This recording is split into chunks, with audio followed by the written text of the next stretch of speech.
Jeremy Harrell, Chief Strategy Officer at ClearPath. Dr. Ellen Hughes-Cromwick, Senior Resident Fellow for Third Way's Climate and Energy Program, will also be testifying. And finally, we'll have Mr. Kenny Stein, Vice President for Policy at the Institute for Energy Research. Again, we are disappointed by the Department's decision not to attend, but do thank the witnesses who are here for sharing their ideas. I look forward to today's discussion and hope that we can further the conversation on reshoring and nearshoring of our essential supply chains. With that, I yield back, and I now recognize the ranking member of the subcommittee, Ms. Castro, Florida, for her 5-minute opening statement. Well, thank you, Mr. Chairman. Good morning. There is a good news story emerging across America as a result of the landmark Inflation Reduction Act, the Bipartisan Infrastructure Law, and the CHIPS and Science Act. It's a story of cleaner, cheaper energy, money back into the pockets of Americans at a time that they really need it. It's a story of new jobs, new factories, new opportunities, magnets for private sector capital and investment. It's a critical story of American competitiveness as China has control of too many of the critical supply chains and building blocks of clean energy. It is a story of empowerment of our partners at the state and local level to help them build healthier communities. I believe in America and American workers.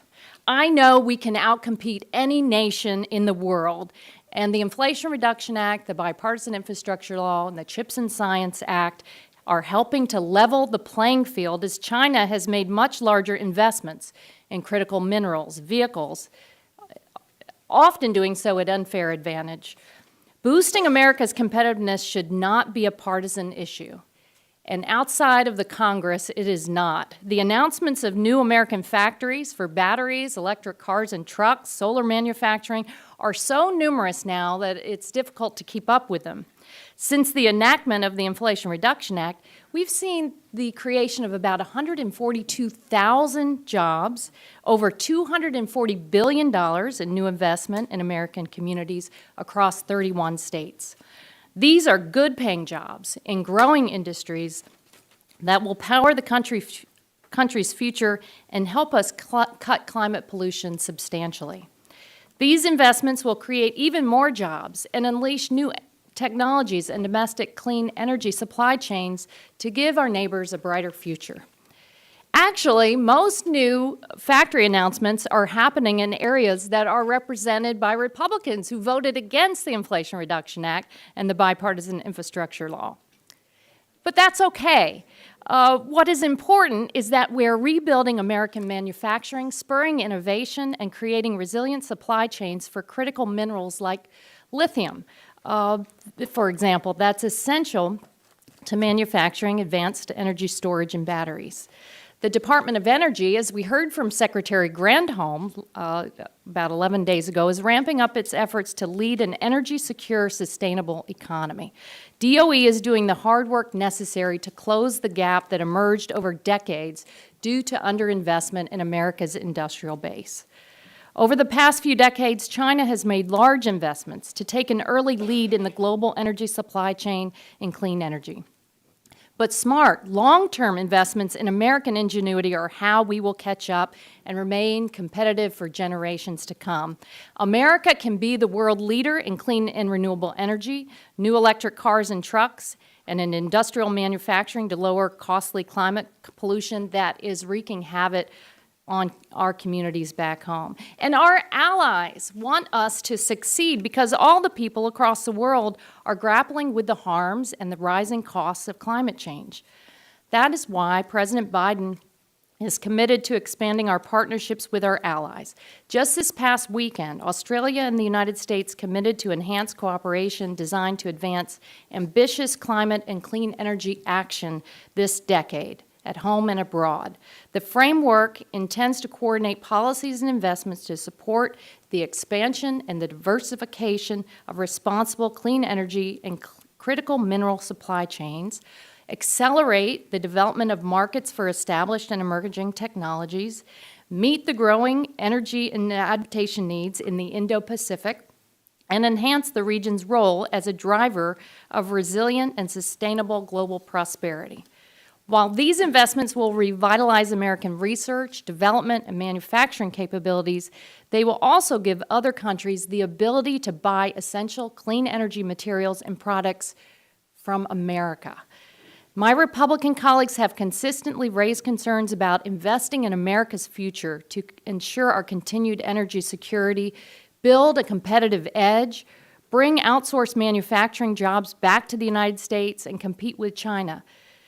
Many of them opposed the legislation that are investing in America at the same time. It doesn't make any sense. So let's turn the page and work together to invest in American workers and competitiveness, including the new jobs in partnership with the Department of Energy.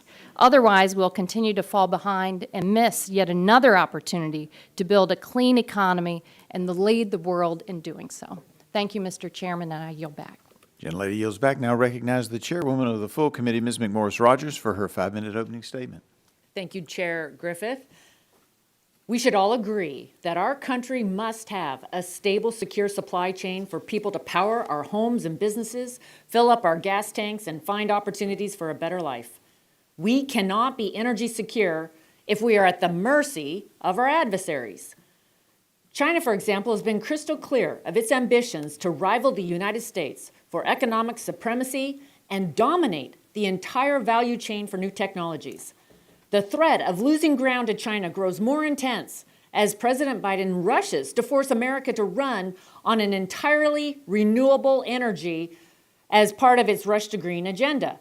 As the Subcommittee on Environment, Manufacturing, and Critical Materials discussed last month, this forced rush transition hands China even greater control of our energy supply chain. According to the recent International Energy Agency report, China dominates every stage of electric vehicle battery production downstream of mining. China also possesses 97% of the world's solar wafer capacity. The Biden administration has stated that it will address this problem, at least in part, through tax breaks, financial awards, an expanded loan authority in the Infrastructure Investment and Jobs Act, IIJA, and Inflation Reduction Act, IRA. Heavily subsidizing renewable energy and shoveling money in the form of financial awards out the door is not the solution. These policies undermine our energy security and financially burden Americans already struggling with high cost of living and would leave us even more reliant on China. The Department of Energy created 3 new offices, including the Office of Manufacturing and Energy Supply Chains, or MESC, which is in charge of several IIJA and IRA programs. As Chair Griffith said, we've posed a lot of questions about the Department of Energy's proposed award to Microvast, a company whose production is based in China. Yesterday evening, the department informed the committee that it has decided not to proceed with the $200 million award to Microvast. While the department did not provide a reason for this decision, the development reinforces our concerns about the process for vetting applicants for these substantial awards. The department's refusal to participate in this hearing is even more concerning in light of this development. I'm concerned that the department may be entertaining other problematic awards and only decided not to proceed with this after our congressional scrutiny. The department's refusal to appear today does nothing to alleviate our fears, and this refusal to answer questions from the American people's elected representatives is completely unacceptable. On May 9th, this subcommittee formally invited Acting Director David Howell to appear before us today. The department refused to have Acting Director Howell or any witness appear on this date. In its official response, the department told the committee that it had already furnished 2 witnesses to the committee. I will include in the record committee May 9th invitation to Acting Director Howell and DOE's response dated May 19th. Refusing. Without objection. The Department of Energy not only refused to provide transparency to this committee, but they're refusing to be transparent to the American people, who deserve every assurance that their tax dollars are not being funneled to China. We will continue to demand transparency and accountability from the administration to guard against federal waste of funds through poor investments and further dependence on our adversaries. Since day one of the 118th Congress, my colleagues and I have led to celebrate American innovation and our energy dominance to build a better and more secure future for those we serve. Today's hearing is just another step toward that goal. We are asking tough questions to make sure the Biden administration's spending spree on rush degree programs is not weakening our manufacturing sector or supply chain security. We are disappointed that the department and acting director David Howell decided not to participate in today's hearing, especially given DOE's poor judgment regarding the MicroVast grant. I am grateful, however, to our witnesses for appearing here today to lend their expertise to help focus our efforts on our energy sector and identify the threats posed by foreign rivals and enhance our international competitiveness. I look forward to today's discussion, and I yield back. Gentlelady yields back. Now recognize the ranking member of the full committee, Mr. Pallone of New Jersey, for his 5-minute opening statement. Thank you, Mr. Chairman. Today, the subcommittee is examining federal efforts to grow the domestic energy sector supply chain and manufacturing base. Last Congress, Democrats acted and delivered for the American people by passing the landmark Inflation Reduction Act and the bipartisan infrastructure law. Together, these laws make unprecedented investments that bolster the energy sector and finally make it possible to combat the worsening climate crisis and revitalize American manufacturing and competitiveness. Thanks to these two laws, we are finally investing in America's future by bringing good-paying jobs back to the United States and unleashing American manufacturing and innovation. Revitalizing the domestic energy supply chain is a core part of these efforts. It's critical because our nation has fallen behind in producing the critical minerals needed for the clean energy transition. The Inflation Reduction Act invests in building domestic supply chains for critical minerals for renewable energy. These investments will also ensure that the critical minerals we use are produced with high environmental standards and protections for workers that our foreign competitors lack or often ignore. The Inflation Reduction Act and bipartisan infrastructure law make investments that restore the competitive edge to American manufacturers and innovators so that we can not only catch up, but surpass countries like China on renewable energy manufacturing and technology. The Department of Energy is leading the charge on these efforts by leveraging decades of research and development, commercialization, and investment experience. DOE is well positioned to make targeted investments to revitalize communities and rebuild domestic manufacturing. As one example, DOE's recent loan to Sierra Technologies supports domestic mineral processing in Louisiana that is critical to manufacturing lithium-ion batteries, which are critical components in electric vehicles and energy storage. These types of investments are going to be essential in our efforts to lead the world in the clean energy transition. But our unprecedented investments won't have the greatest impact without proper controls in place. And that's why Democrats included statutory oversight provisions in both laws to ensure these programs are in the best position to succeed. Just yesterday, it was reported that the Department of Energy ended negotiations with MicroVast, a battery manufacturer that had applied for federal money and had been scrutinized for ties to China. While we do not know the details behind this decision, it shows that the DOE is taking its stewardship of taxpayer money very seriously.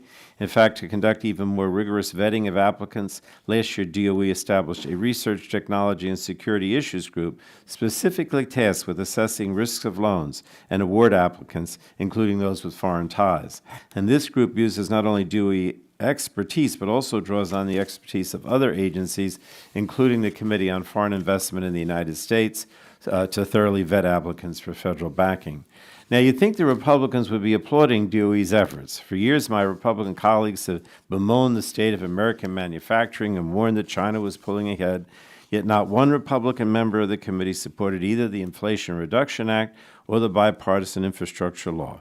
In fact, my Republican colleagues spent last Congress opposing these bills at every turn and now are attempting to undermine them however they can.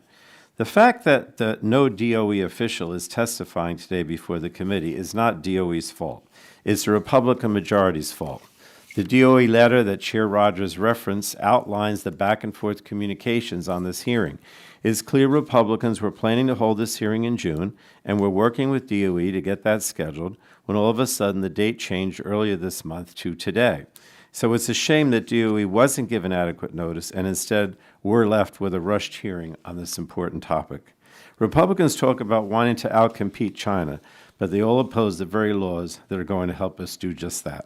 So I hope we can have a real hearing in the near future where we can hear from DOE about the important safeguards they're already putting in place to protect the taxpayers' investments and rebuild our economy for a clean future.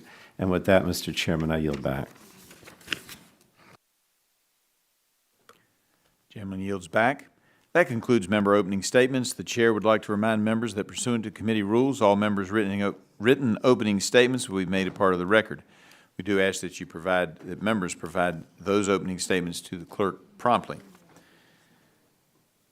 We want to thank our witnesses for being here today and taking time to testify before the subcommittee. You will have the opportunity to give an opening statement followed by a round of questions for members. We invited several witnesses to today's hearing, including David Howell, Acting Director and Principal Deputy Director, Office of Manufacturing and Energy Supply Chains, Department of Energy. We did not expect him, but if he's here, we're prepared.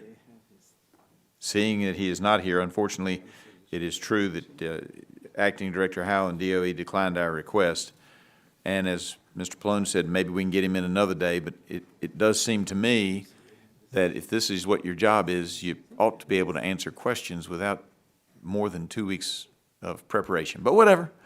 We do have witnesses that we're very thankful for being here today with us. Diana Furchtgott-Roth, Director, Center for Energy, Climate, and Environment. Y'all can go ahead and step forward, the other witnesses. The Heritage Foundation and Adjunct Professor, George Washington University. Jeremy Harrell, Chief Strategy Officer, ClearPath. Ellen Hughes-Cromwick, Senior Resident Fellow for Climate and Energy Program, Third Way. And Kenny Stein, Vice President for Policy Institute for Energy Research. We appreciate you being here today, and I look forward to hearing from each of you. As you all are aware, this committee is holding an oversight hearing, and when doing so, we have the practice of taking testimony under oath. Do any of the witnesses have an objection to testifying under oath? Seeing no objection, we will proceed. The chair also advises that you're entitled to be advised by counsel pursuant to House rules. Do you desire to be advised by counsel during your testimony today? Seeing that no one wishes to be represented by counsel, would each of you rise and raise your right hand, please? Do you promise to tell the truth, the whole truth, and nothing but the truth, so help you God? Each one responded in the affirmative. Seeing that the witnesses did answer in the affirmative, you are now sworn in and under oath, subject to the penalty set forth in Title 18, Section 1001 of the United States Code. With that, we will now recognize Ms. And help me with the pronunciation. Furchtgott-Roth, did I get close? Absolutely, Furchtgott-Roth. Yes. Furch, I left out the R, I apologize. No. Furchtgott-Roth for 5 minutes to give an opening statement. Thank you very much. Chairman Griffith, Chairman Rogers, Ranking Member Castor, Ranking Member Pallone, distinguished members, I'm honored to testify before you. America is energy independent due to vast resources of oil and natural gas that have been discovered and produced through innovative technology. However, should EPA finalize recent proposed regulations on tailpipe emissions and power plant emissions without major changes, America would become less energy independent and more dependent on China for wind turbines, solar panels, and electric batteries, as well as associated components. As the world has seen from Russia's cutoff of natural gas supplies to Europe, it is not prudent to rely on an unfriendly country for a vital resource such as energy, because restrictions can raise energy prices and carry disastrous economic and social consequences. America can develop an energy sector supply chain and manufacturing base that is less subject to control or disruption by foreign adversaries. America can increase domestic oil and natural gas production and quickly build the associated infrastructure to transport these resources, such as pipelines and LNG terminals. The Biden administration has learned nothing from the recent actions of Russia and the 1970s actions of OPEC. The administration is pushing a futile climate plan that is only guaranteed to harm Americans and America while strengthening belligerent China. The plan will make Americans poorer, hungrier, less likely to be housed, and more unhealthy.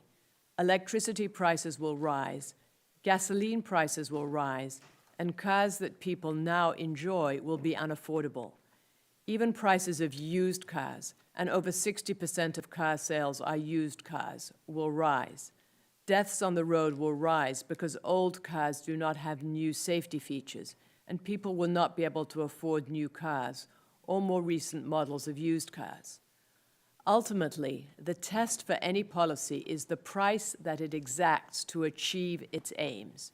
These EPA rules will not achieve their aims, yet they will exact a toll on the livelihoods and well-being of poor and middle-income people, because the price of things they depend on will rise. The policy is a model of futility. Congress intended to use the tax credits and the deductions in the Inflation Reduction Act to go to American companies, to provide livelihoods for Americans, and to increase American independence. But this is not happening. Chinese firms are partnering with American companies to get tax credits. Ford and Contemporary Amperex Technology Co. Limited, known as CATL, have a joint enterprise in Michigan. Beijing will be able to control both the technology and the factory operations at the $3.5 billion plant. CATL could decide to pause its Michigan plant any time due to political tensions between the United States and China. China dominates battery technology, accounting for over 70% of global electric vehicle battery production capacity, and CATL is the largest producer, profiting from close relations with the Chinese Communist Party. Similar workarounds can be seen with EV tax credits.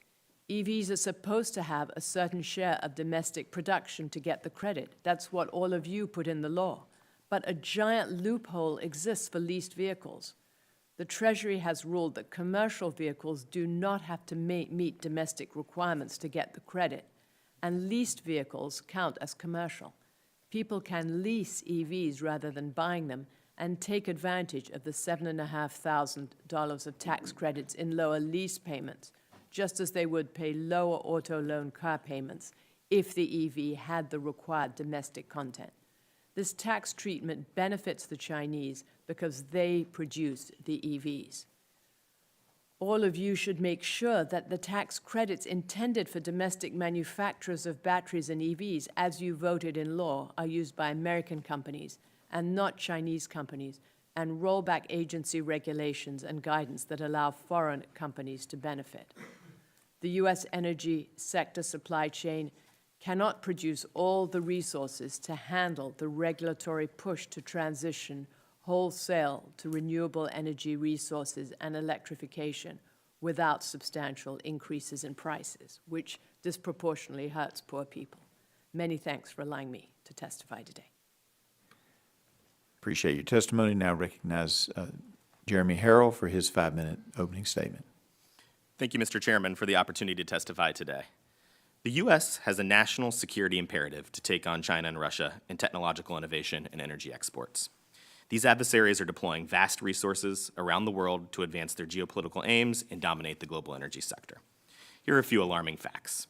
Between 2017 and 2022, Russian and Chinese nuclear reactor designs captured 87% of all nuclear construction globally through their state-owned enterprises.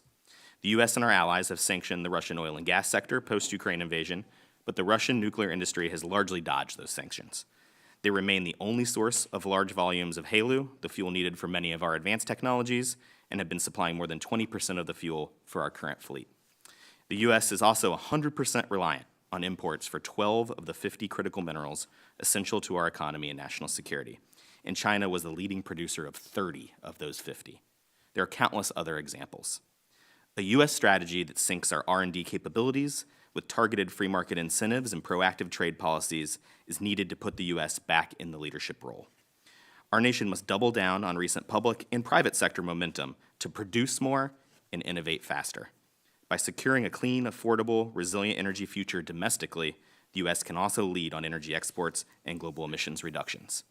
To achieve those goals, Congress can do three things. First, modernize permitting. The single largest mover of private sector investment is regulatory certainty. Never has the phrase, time is money, been more appropriate. Developers can only build new energy infrastructure as fast as federal, state, and local governments can permit them, and right now that's not fast enough. Fortunately, fixing our outdated system is the top of the congressional agenda. Reform must flip the permitting paradigm from one that favors stopping a project to one that expedites the approval for projects with a net benefit.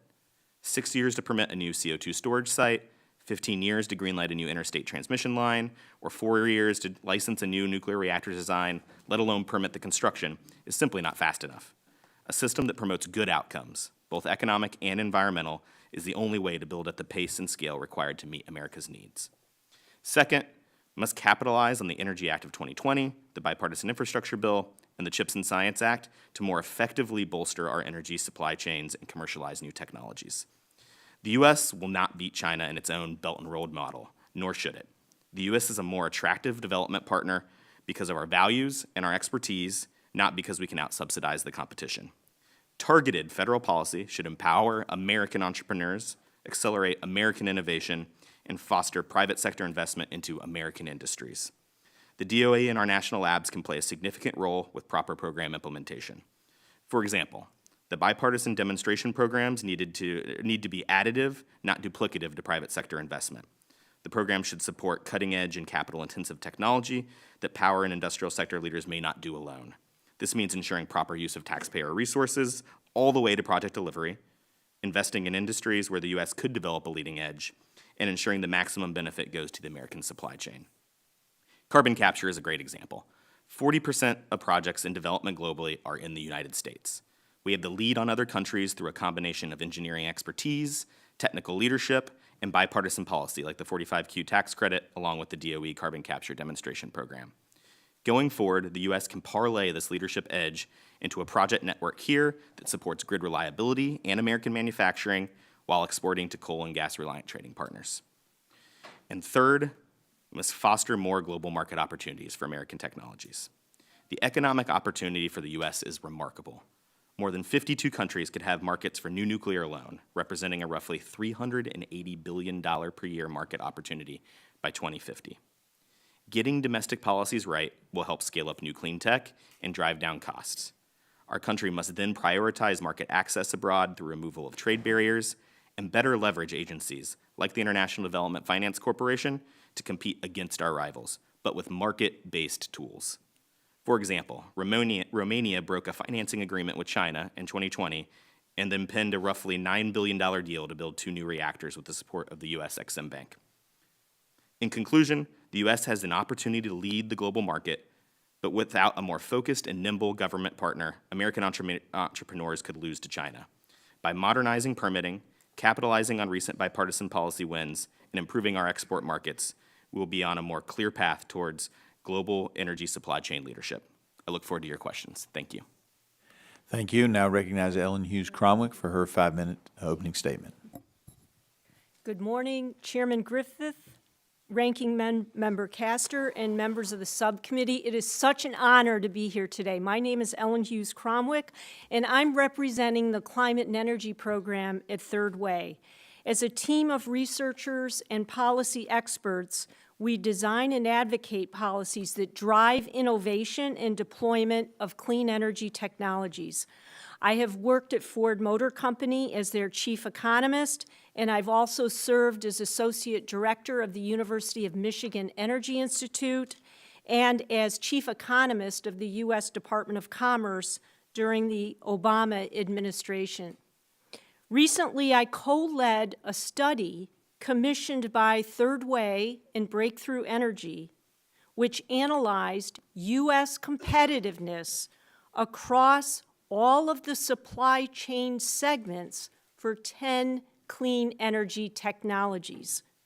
This focus of research helped us to identify areas of opportunity for U.S. businesses and industry and to measure gaps that could hinder the economic opportunity that can be garnered from these activities. Indeed, there is emerging evidence that the bipartisan infrastructure law, the CHIPS and Science Act, and the Inflation Reduction Act are fostering investments in and are reshoring of the clean energy supply chain and the associated manufacturing base. My testimony today addresses several aspects of this by reviewing evidence from announcements and actions being taken by businesses in response to the laws. I will highlight the results from the study on U.S. competitiveness that indicates further expansion in the domestic supply chains for clean energy technologies. The Bipartisan Infrastructure Law, CHIPS and Science Act, and the Inflation Reduction Act are beginning to result in the substantial number of investments across a host of clean energy technologies. As an example, there is already data showing substantial investments in battery cells, critical minerals, EV assembly, and solar, just to name a few. We are at the beginning stages of the law's deployment of funding and incentives. It's important to monitor and track investment and job announcements and to engage business and industry representatives in order to monitor and evaluate the impact of the law's investments on economic growth and job creation. Finally, a sustainable business viable restructuring of the supply chain for manufacturing will take time.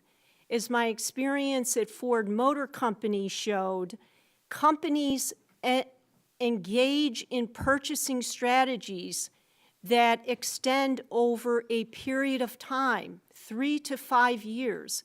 Indeed, it takes 3 to 5 years to bring a product to market. And the length of that supply chain and restructuring will take time. And that's why the laws extending for a 10-year period map directly to what companies need to do, i.e. execute a 10-year business plan. This is not something that happens overnight. Thanks to these laws, the U.S. is now making progress in many areas, and policy stability is very important. That allows companies to engage in a stable business plan development over an extended period of time. Thank you very much for your time today, and I look forward to a discussion. Appreciate the gentlelady's testimony, and now recognize Mr. Stein for his 5-minute opening statement. Mr. Chairman, thank you for the opportunity to testify at this hearing. Vast subsidies for politically favored industries are rarely a wise use of taxpayer funds. Politicians are very bad at identifying the productive technologies or foreseeing future economic trends. This means industrial policy is distortive and often leads to inefficient and wasteful resource allocation as industries chase government money and mandates rather than catering to customers or working to innovate for the future. The copious suite of subsidies crammed into the misnamed Inflation Reduction Act, as well as the spending in the Infrastructure Investment and Jobs Act meant to support green energy, share these usual deficiencies. However, the IRA particularly goes further than merely misguided industrial policy because the industries singled out for the most generous subsidy, namely wind, solar, and batteries, are not domestic industries. The inputs and components that will build the subsidized green energy system envisioned by the IRA and the IIJA will come from foreign countries, especially China, which thoroughly dominates both the solar and batteries industries and is a major part of the wind industry. The IRA thus discards even the usual justifications for industrial policies, such as supporting domestic industry or security. This green industrial policy actually seeks to destroy domestic energy and replace it with foreign energy. The problem with wind, solar, and batteries is that they require an enormous amount of materials to build. For example, a typical electric car requires 6 times the mineral inputs of a conventional car, mainly due to the battery module, and an onshore wind plant requires 9 times more mineral resources than a gas-fired plant. Since 2010, the average amount of minerals needed for a new unit of power generation capacity has increased by 50% as the share of renewables and new investment has risen. Unlike oil and natural gas, which are found and produced around the world, the production of the main green minerals is quite concentrated. In 2019, for example, the top 3 extractors of copper, nickel, produced more than half of global production, and the top three extractors of cobalt, rare earths, and lithium produce 75 to 85% of global production. But this mining concentration actually pairs in comparison to the concentration in processing, where China dominates. China now processes a majority of the world's nickel, cobalt, lithium, graphite, manganese, and rare earths, which are all key inputs for wind turbines, solar panels, and batteries. For several of these categories, such as graphite, manganese, and rare earths, China actually accounts for 80 to 100% of global production. China's dominance goes beyond the processing itself. China also controls the manufacturing production of many green energy products.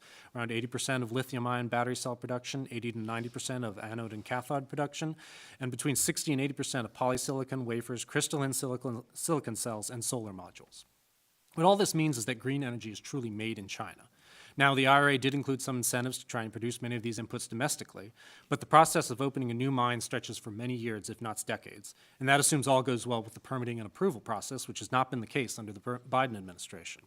The processing of these minerals is also very dirty and an energy-intensive business, which is part of why so much of it is already done in China, where what minimal environmental standards may exist are easily ignored, and cheap coal-powered electricity is on offer. Trying to build these processing facilities in the United States will inevitably be stymied by the National Environmental Policy Act or other environmental regulations. Now, some final assembly of imported Chinese components will probably happen in the U.S. in order to gain IRA subsidy eligibility, but that facade cannot hide what's really going on. Green energy will not be made in the United States anytime soon, and to subsidize green energy today is to subsidize China. For decades, the primary goal of American energy policy has been security of supply to ensure that the United States can rely on itself for energy supplies in the event of conflict or crisis.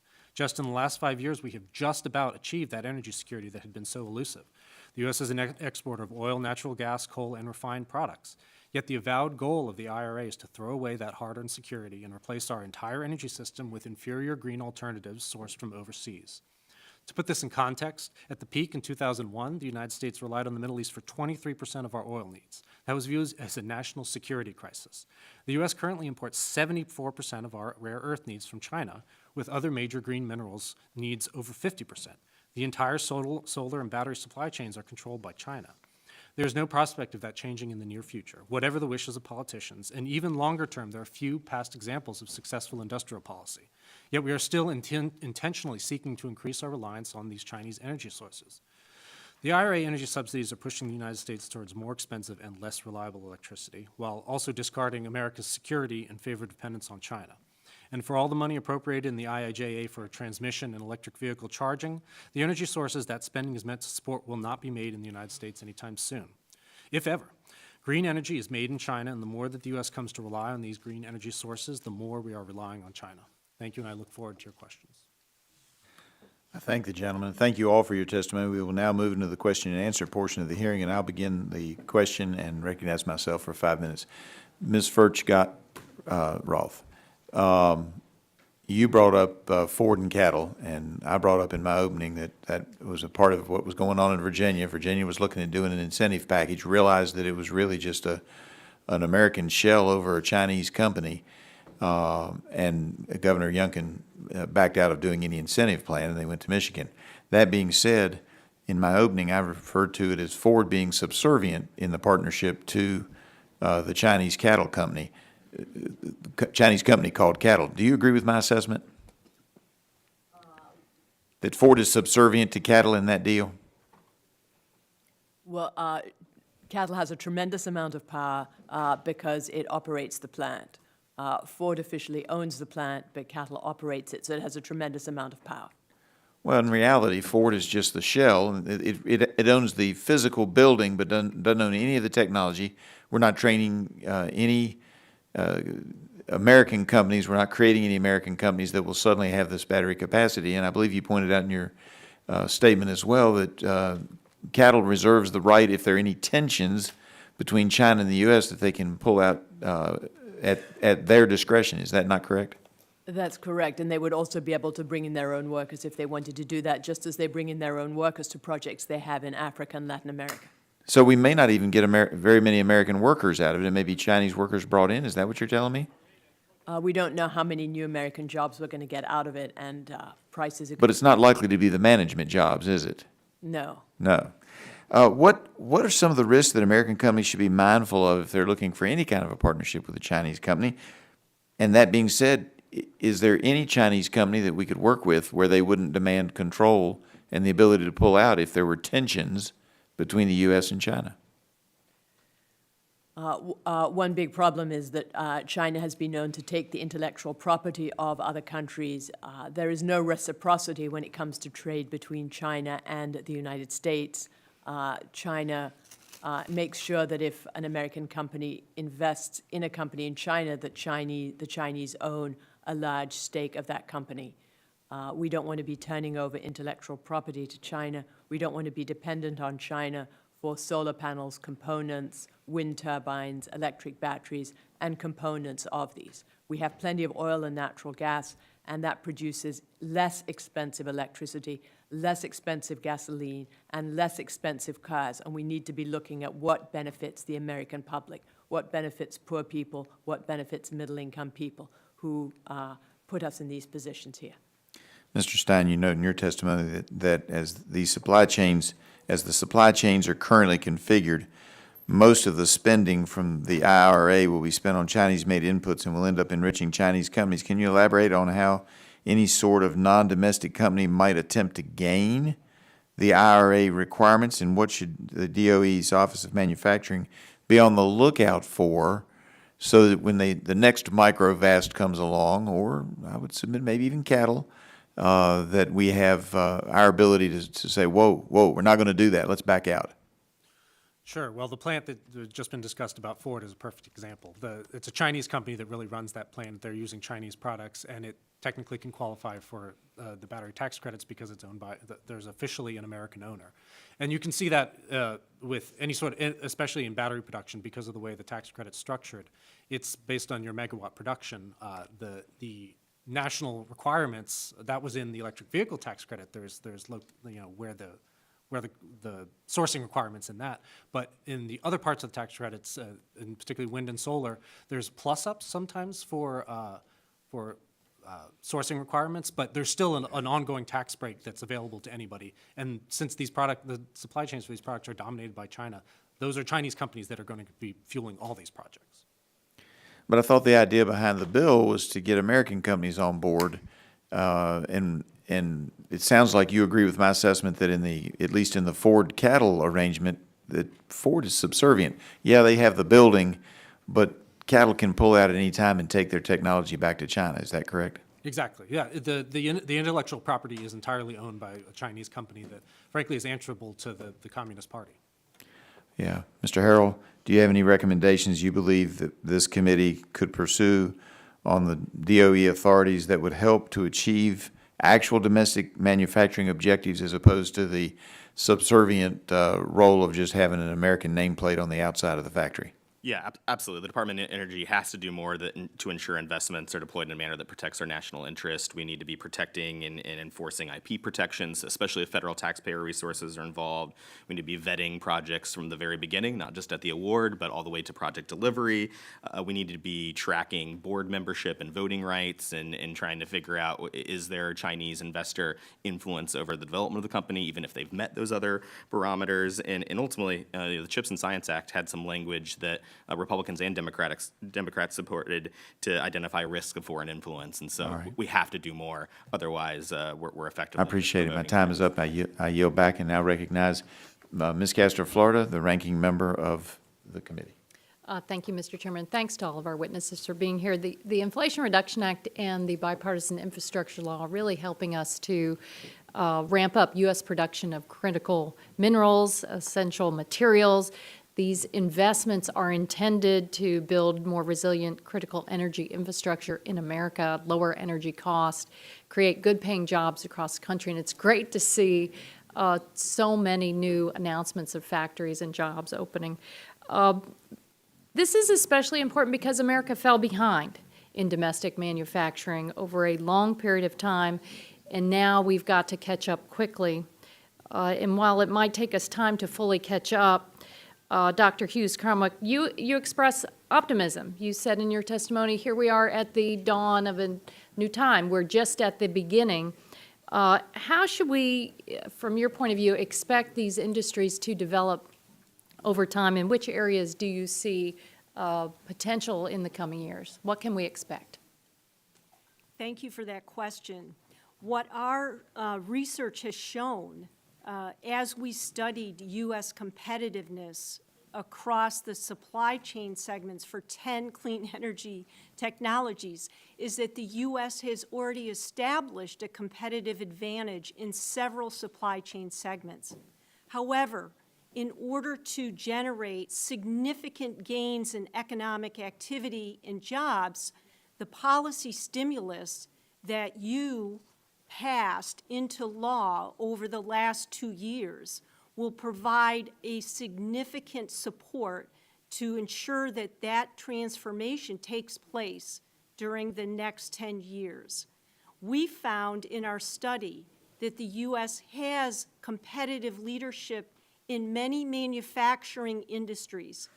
When we went through a period of globalization, our companies did not lose their competitive edge in manufacturing. Rejuvenating that across these clean energy technologies will generate significant market value. Indeed, our study showed that for those supply chain segments for which we have the ability to build a durable competitive advantage, or we now have an existing competitive advantage, that $130 trillion of market activity between 2020 and 2050 will be realized. We will also have significant export opportunities in certain supply chain segments. And that export growth will be absolutely critical for the vibrancy of our industrial base here and our company growth. So very much focused on how the laws have impacted companies and why we are seeing, it's almost drinking from a fire hose every day, a series of investments. The crowding in of investment is taking place before us now, and we're just at the beginning of this really incredible Well, and you have journey. experience coming from Michigan in the auto industry, I assume. And, you know, we've always been so proud that we've been the world leader in manufacturing cars and trucks, exported them to the world. But there's a real risk right now. China is kind of eating our lunch on electric vehicle exports. And if we do not hop to it, do you think that we would suffer that important industrial base, the manufacturing supply chains, especially in the Midwest, but across the country, could suffer? And then certainly the investments in these clean technologies, EV cars and trucks, should help us level the playing field. What do you think? It's so important that the U.S. remain a leader in the automotive industry. It has generated significant economic activity and job gains. For every job at an auto plant, the Automotive Alliance innovators, and I'm not sure if I got that exactly right, they estimate an additional 10 jobs created in the economy. We have always been a leader, and we need to be a leader in electric vehicles because the industry is moving in that direction. And furthermore, going to that new technology will open up additional competitive gateways for the U.S. We are leaders in software development. We are leaders in after-sales services and the ability to provide additional safety features in electric vehicles that we couldn't really do in an internal combustion engine vehicle. We need that for consumers. And I think that this kind of support that is in the Inflation Reduction Act will guarantee that we not only be a leader, but that we will see a significant improvement in economic growth here in the U.S. I share your optimism. I believe in America and American workers, and we can do this. Thank you very much. I yield back. Gentlelady yields back. Now recognize the chairwoman of the full committee, Ms. McMorris-Rogers, for her 5-minute questions. Thank you, Mr. Chairman. The Department of Energy will implement 71 new programs, significantly expand 19 others under the recent legislation, hundreds of billions of dollars. I'm concerned about the department's ability to effectively examine all the applications for funding, and their inability to prepare a witness for this hearing doesn't inspire a lot of confidence or trust as to how they plan to distribute billions of dollars. We learned just last night that the Department of Energy announced it's not moving forward with a $200 million award to Microvast, a company with significant ties to the Chinese Communist Party. We sought more information from the department on this award since December, spoke with the department about testifying as early as April, and posed questions about the vetting process during a May 17th briefing with the DOE. Surprisingly, the administration communicated its decision to pull this award the night before this hearing, which they have refused to participate in and answer questions under oath. On May 11th, Secretary Granholm appeared before this committee and provided no indication that there were problems with this award, despite Chair Griffith posing questions on the review process and concerns with ties to the CCP.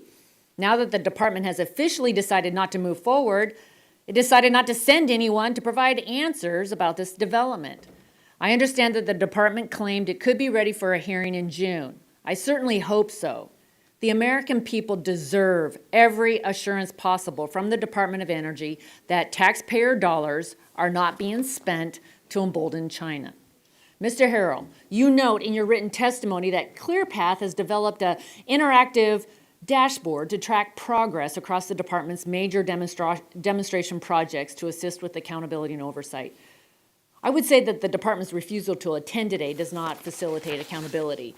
Do you have any other recommendations for the department on how they can move forward in implementing IIJA in a way that's going to ensure accountability? Thank you, Congresswoman, for the question. And yes, I think that a lot more needs to be done at the upfront part. Like these target investments can have a huge impact, especially if they're used to de-risk first-of-a-kind technologies. So the Advanced Reactor Demonstration Program is a good example. But we need to ensure that those investments are benefiting U.S. supply chains. We need to be protecting U.S. IP, and we need to be tracking these projects from start to finish. The initial award, and the Microvast example is a great example. They made a conditional commitment effectively, and then you go through the contract, and then you go through the project delivery. We need to be ensuring that anyone who's receiving federal resources to bring new technologies and commercialize new technologies here in the U.S. are meeting the obligations to protect U.S. national security and economic interests from start to finish. Thank you. You also note in your testimony that 15% of the active loan applications for the department's loan programs office are for nuclear projects. Would you offer any recommendations for the Department of Energy to make good on investments under the loan programs, either for nuclear projects or in general? Yes, it's a great question. The loan program can be an exciting tool to reduce risk and drive investment in first-of-a-kind technologies. I think one thing that particularly Jigar Shah, who's running the program now at the department, has done is to ensure more technology diversity. Like under the Obama administration, most of those awards went to renewable projects. We need to be looking at high CapEx projects, new first-of-a-kind technologies, things like advanced nuclear and CCUS. And so it's one tool in the toolbox. It may not make sense for everyone, but it is a way particularly to de-risk a private sector investment in high capital projects. Thank you. Ms. Furchtgott-Roth, you noted in your written testimony that Chinese firms are attempting to partner with American companies to try to get the tax credits. Do you anticipate that it will become more difficult to untangle these business agreements and decipher the national security risk of granting financial awards to American companies partnering with Chinese ones and determining eligibility for tax credits as Chinese companies try to exploit both tax credits and financial assistance? Yes, and this will make us more dependent on China, and it'll create products that are more expensive for Americans and harder for poor and middle-income people to afford. That's what we need to be focusing on. Are all these donations, all these grants, or all these government grants doing good for the American people or not? Are they lowering prices of electricity or they're raising them? I am concerned they're raising prices of electricity because it's more difficult to integrate all these different renewables into the grid. And electric vehicles are more expensive than internal combustion engine vehicles. So, all right, we're giving all these grants, but what are we doing for the people who sent us here? Mm-hmm. Thank you. I believe those are the questions that we must answer. I yield back. Gentlelady yields back. Now recognize the gentle lady from Colorado, Ms. DeGette, for her 5 minutes of questioning. Thank you, Mr. Chairman. I guess I'm kind of a little confused over here because because the topic of this hearing is growing the domestic energy sector, supply chain and manufacturing base, our federal efforts working. And of course, last year, we passed the IRA and the bipartisan infrastructure law, which is the largest ever investment in the country's fight against climate change. And it's part of what it does is it's attempting to correct decades of underinvestment in domestic manufacturing, critical mineral supply chains, and renewable energy research that are necessary to lead the clean energy transition. And then we hear that the DOE has reviewed one of these contracts and said, no, our due diligence shows we shouldn't do it. Then the Republicans say, well, no, they should have come in here and said why they did that. I was here when we did the Solyndra hearings, and the criticism was that they didn't exercise enough oversight on these contracts. So I would think as we implement these laws, then strong oversight is important. But just to sit back and say, well, China's way ahead of us, so we just shouldn't do anything, I think that's kind of what my colleagues on the other side of the aisle are saying, but I don't think they mean to say it. I think what we need to do is we do need to lean in. We need to make sure these contracts are solid, and we need to find domestic sources. So, Dr. Hughes-Cromwick, I want to ask you, against that backdrop, do you think that the programs created through the Bipartisan Infrastructure Law and Inflation Reduction Act actually are providing the right incentives for clean energy companies to create domestic supply chains? Thank you for that question. Indeed, what we've seen and what our research shows is that there's a significant response in the form of private investment, and that private investment will stand up our competitiveness across many of these clean energy technologies. In my view, that is clear evidence that we have put on the table a series of policy provisions and levers that allow for that response in the private sector. So the market economy is responding to this in a way that is very substantive. And if we sit back and do nothing, we will not be competitive because our competitors are growing these technologies quickly. And it is really beholden to all of us for our market economy and our capitalist system to provide the nudge in order to accelerate this deployment.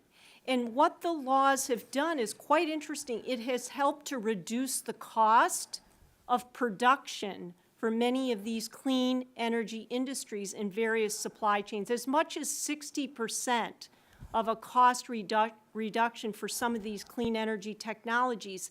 And as a result, the deployment acceleration is quite substantial. And we're never going to catch up with China on this and overcome them unless we make these investments both through the government and also through our partners in private industry. Isn't that right?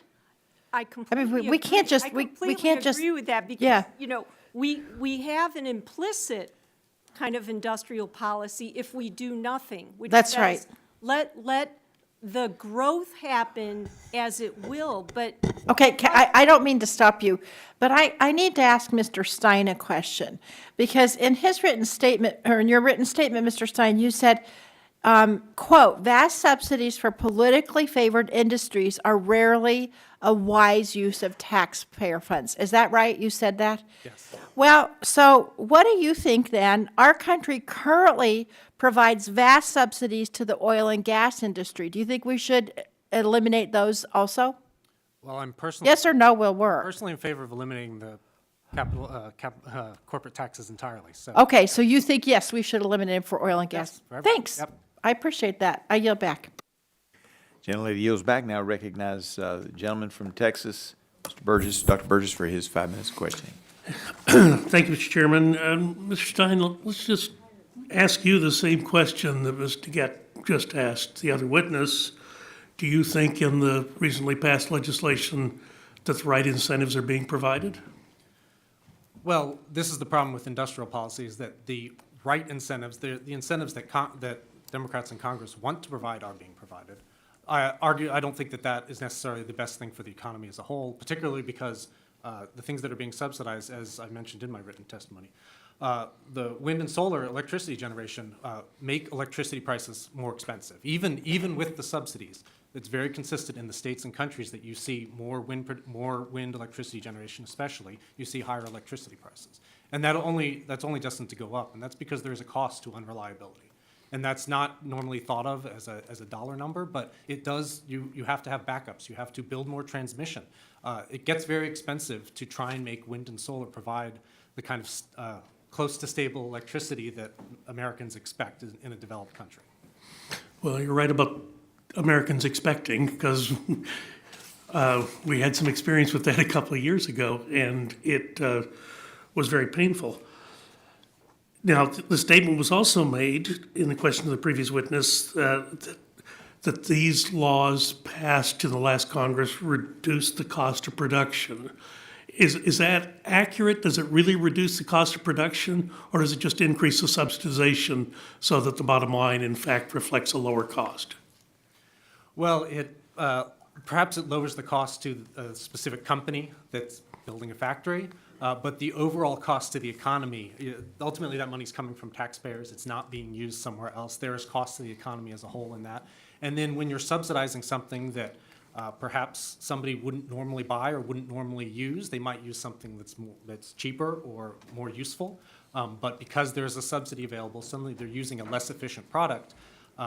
That ultimately, again, as economy-wide, that's a cost. And you have to think about that when there are costs to subsidies. Well, absolutely. Now, it came up earlier in one of the questions that China demands control. We stay with you, Mr. Stein. China also demands a technology transfer. Is that not correct? Yes. China is very aggressive with, particularly with industries that it designates as strategic, and the energy sector is a strategic sector. For example, when Tesla wanted to build a factory in China, the Chinese demanded an enormous amount of control. They demanded to look at their IP, and they also engage in industrial espionage on a grand scale. The government uses these companies, particularly not just state-owned companies, even there's many notionally private companies that have party members on the board. And those companies, ultimately, they have spies within them that are committing industrial espionage. It's a whole of government approach to industrial espionage.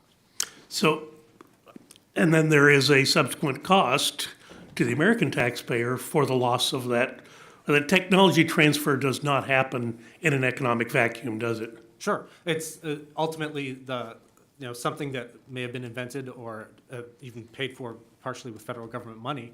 It's then taken to China, and they use cheaper labor or cheaper energy to produce something and undercut the pricing of U.S. companies, ultimately enriching China and enriching their government. Yeah, I think there was a story about a battery that was developed in this country in the late 90s, early 2000s that subsequently got transferred to China, again, to the detriment of the American taxpayer who paid for the technology to develop that magnet. Let me ask you, Mr. Harrell, if I could, about the supply chain risks that are being talked about, and FERC and Department of Energy held a joint conference in December to discuss supply chain challenges related to the bulk power system. How is Department of Energy following up on the key challenges and risks associated with that globally distributed, highly interconnected supply chain?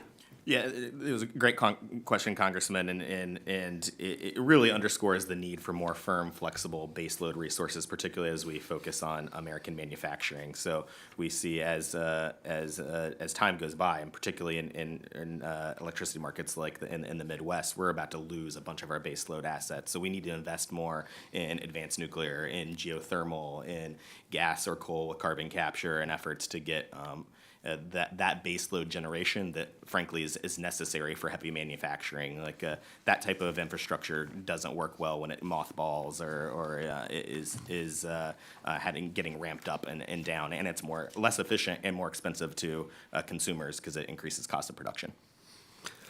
Thank you, Mr. Chairman. I'll yield back. Gentleman yields back. Now recognize Mr. Tonko for his 5 minutes of questioning.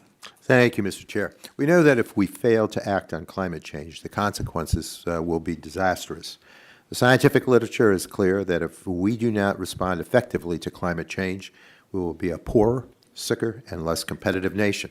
So we need to continue our investments in clean energy infrastructure to secure a brighter future.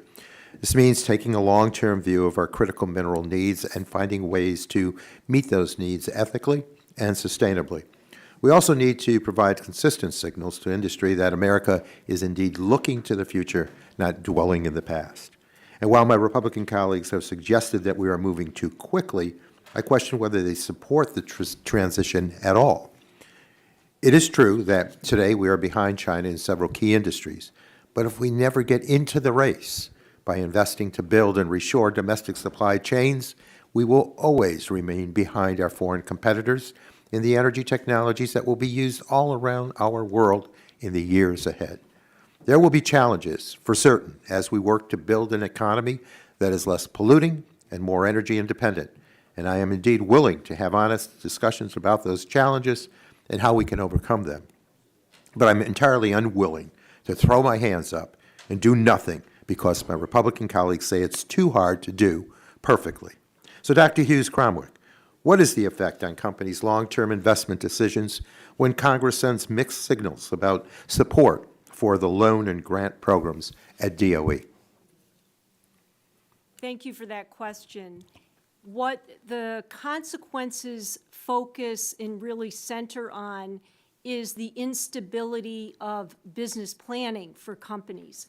If we have policy volatility, or we continue to be overly dependent on OPEC+, we will have an industry across these clean energy technologies that will not develop and expand at the pace necessary. So net, the cost is a setback, really, for our industry growth if we don't proceed with the policy stimulus that is in the laws that you have passed. Thank you. And again, Dr. Hughes-Cromwick, what are the key challenges that you see standing in the way of bringing energy supply chains to the United States, and what can Congress do to overcome them? I do think that what we see in the provisions of these laws provide substantial growth opportunity between now and 2032. Certainly there is, and I'm not an expert in permit reform, but that will be a key area that we have to address. It is a gap that can constrain our ability to grow and take advantage of the provisions in the laws that you have passed. So permit reform will be absolutely essential as we look ahead over the next several years. And in your written statement, you wrote that demand-side support is important for building United States energy supply chain independence. Could you explain what you mean by demand-side support and provide some examples of why this support is important in conjunction with supply chain investment? By demand-side support, I'm referring to impetus or stimulus for purchases of clean energy products like electric vehicles. When companies are restructuring because of a new technology, they need to have some certainty around the stability of demand over time. And again, for electric vehicles, the product development and to the point of job one, when an EV rolls off the assembly line, can be as much as 3 to 5 years. They're using new technology, battery packs, battery cells, battery modules, new electric motors. And so that does take a period of time. And having a stable demand outlook that undergirds the business planning is absolutely critical. Thank you. I do hope my Republican colleagues can move past their aversion to moving decisively on clean energy. because we can achieve a clean energy transition that is dominated by American-made technologies. But it starts by backing America's innovators and its entrepreneurs and adopting a can-do attitude across the aisle. Before I yield back, Mr. Chair, I ask unanimous consent to enter this document by the Third Way and Breakthrough Energy that's entitled Impact of IRA, IIJA, CHIPS, and Energy Act of 2020 on Clean Technologies. Without objection, With that, I thank you, and I yield back. gentleman yields back. Now recognize Brett Guthrie for his 5 minutes of questions. Thank you very much. Thank you. Thank you, Ms. Hughes-Cromwick. My dad worked for Ford Motor Company. We're all proud of that. It's a great industry, one of the world's great companies. So my question, you mentioned, I just want to follow up what you said. You said it takes about 3 to 5 years to launch a new product. That's probably pretty optimistic. My experience has been about 5 to 7. And usually they're doing 1 or 2 products at a time. They rotate them, so they're not reforming the whole company in a 3 to 5 year period. And so if it takes, say, 3 to 5, even if I assume 3, can Ford Motor Company change 2/3 of its fleet in the next 9 years? I am not working at Ford Motor Company at present, so I'm not privy to their business planning. Do you think just your experience in the automotive industry, do you think an automotive company can completely change its car models, makeup in 9 years? Ford Motor Company has announced that they are targeting nearly 50% of electric vehicles by 2030. Okay. And they are feathering in this additional production over this extended period of time between. Okay, so now 50%. So of all the cars made in America, 15 million about cars and light trucks, so 10 million would be 2/3. So 50% would be 5 million. And so if we made 5 million electric cars as industry-wide, not Ford, in 2033, that means we would make about 8 million, because 2/3 by law, by rule, according to law, would have to be electric. So that means we make about 8 million cars and trucks in America in 2032. You lived in Michigan in 2009, didn't you? Yes, I do. And we made 9 million cars in America in Yes. 2009. Was that a pretty time for Michigan? Yeah, in fact, I do have a model that it's a scrappage model that attempts to estimate that turnover, and also using what the companies have announced in terms of their product cycles. Or any of them saying they can do 2/3 of their fleet in 9 They are years? moving very aggressively to convert to the production of electric vehicles. As I mentioned, Ford has a target for 2030, and we've also seen GM's, General Motors, target. And we do have the opportunity to arrive at something around 9 million units of production by 2030. That would then open up, because once you. Well, I've got to get to another question. I'm sorry, but you said target and goals, and that's what Secretary Granholm said when she was here. And I just want to say that when you put something in a rule, it's not a target or a goal, it's the force of law. And so people have to start investing towards that. Banks have to make commitments towards that. So let's say we get 4 or 5 years down the road and says, okay, we can't quite get to 10 million, we might get to 5 million. I mean, the hearings on the supply chain is completely out of sync. And that's the problem you get to when you don't nudge. I think you said nudge. I think this is more of a push and a shove. And we want to move, and for my friend Mr. Tonko, we want to move to a cleaner environment. I'm all for it.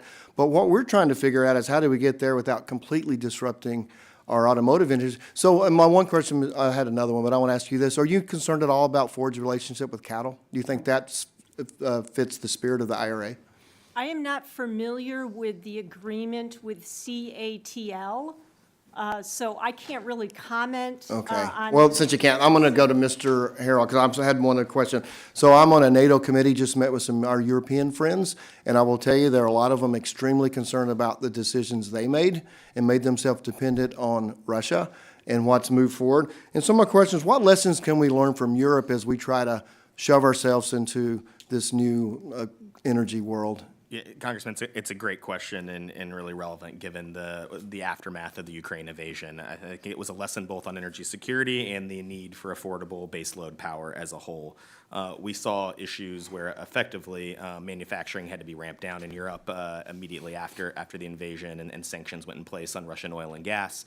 Our European friends, unfortunately, very reliant on those resources. We've done a lot to try to export to meet those needs, but essentially they had to mothball half of their steel and paper production in Germany. Some of that is a result of them shutting down nuclear and going deeper in renewables. They've now had to ramp up coal, and emissions are going up in China.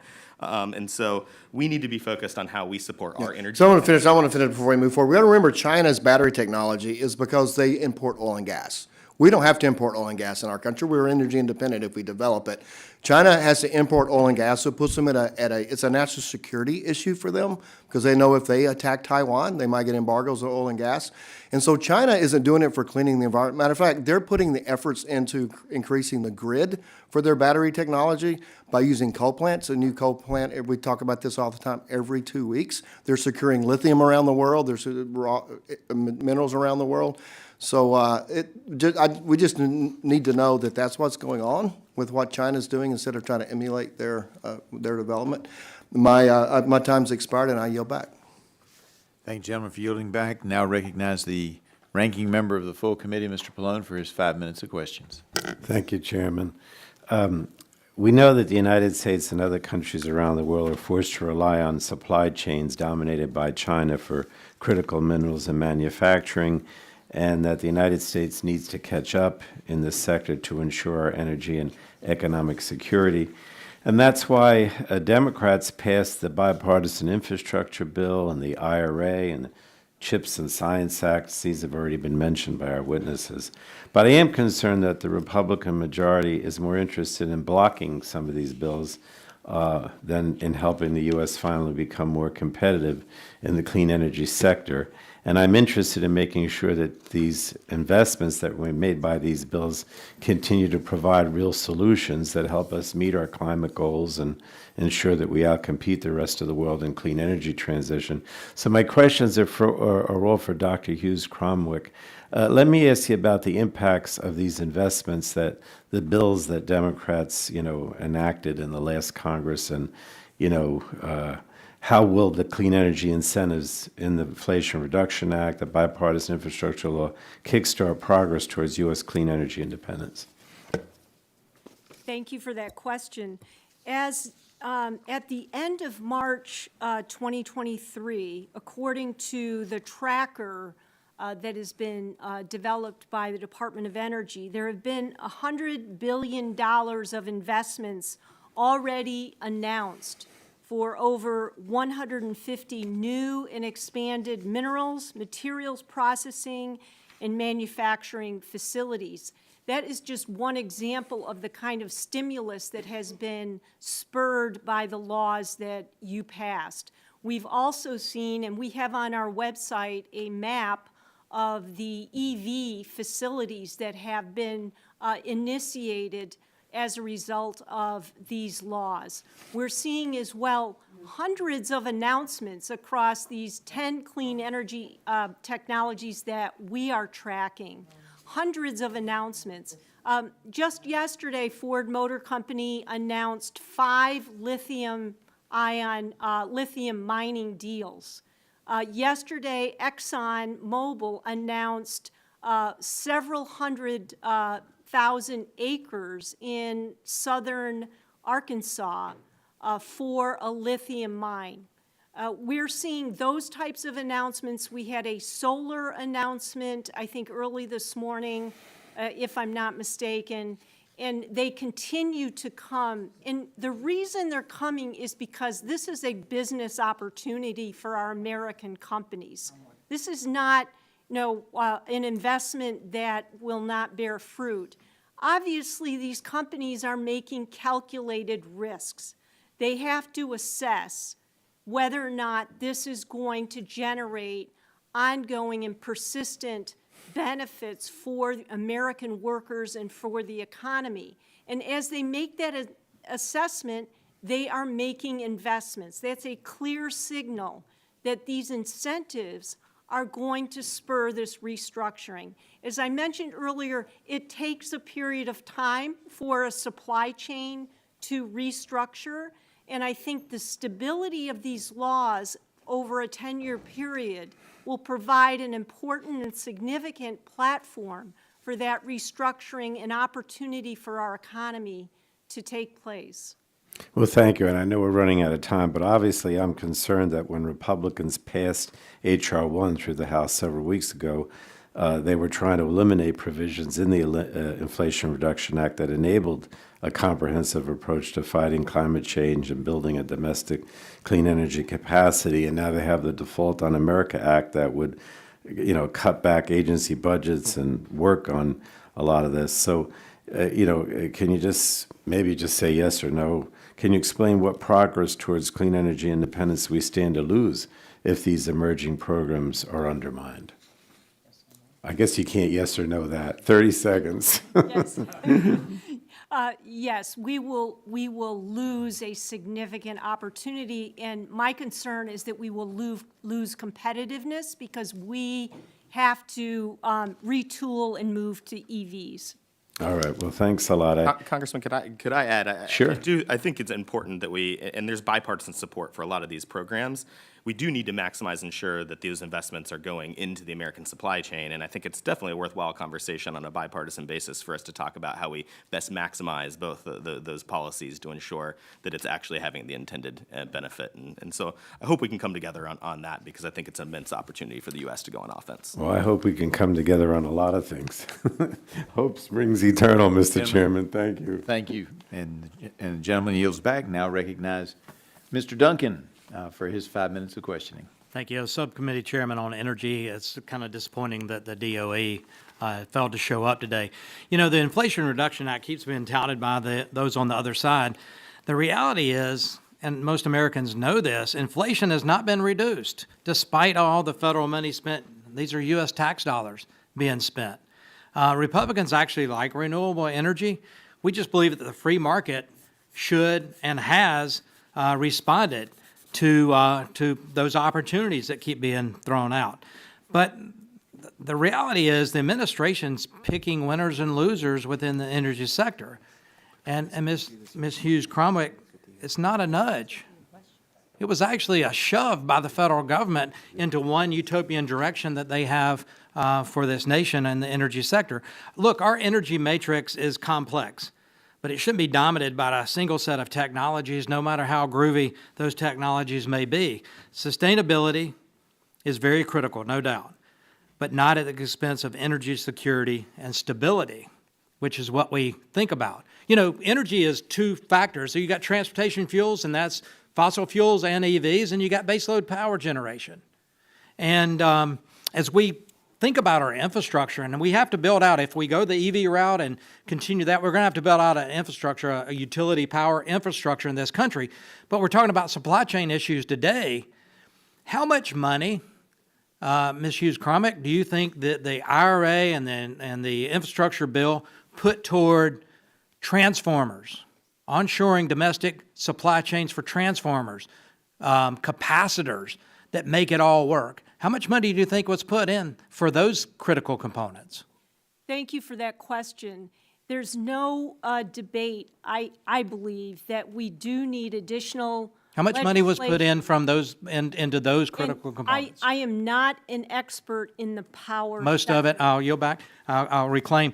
Most of it was put in pushing for solar panels and wind generation. Very little was put into the things that actually will transmit the power to where it's needed to go.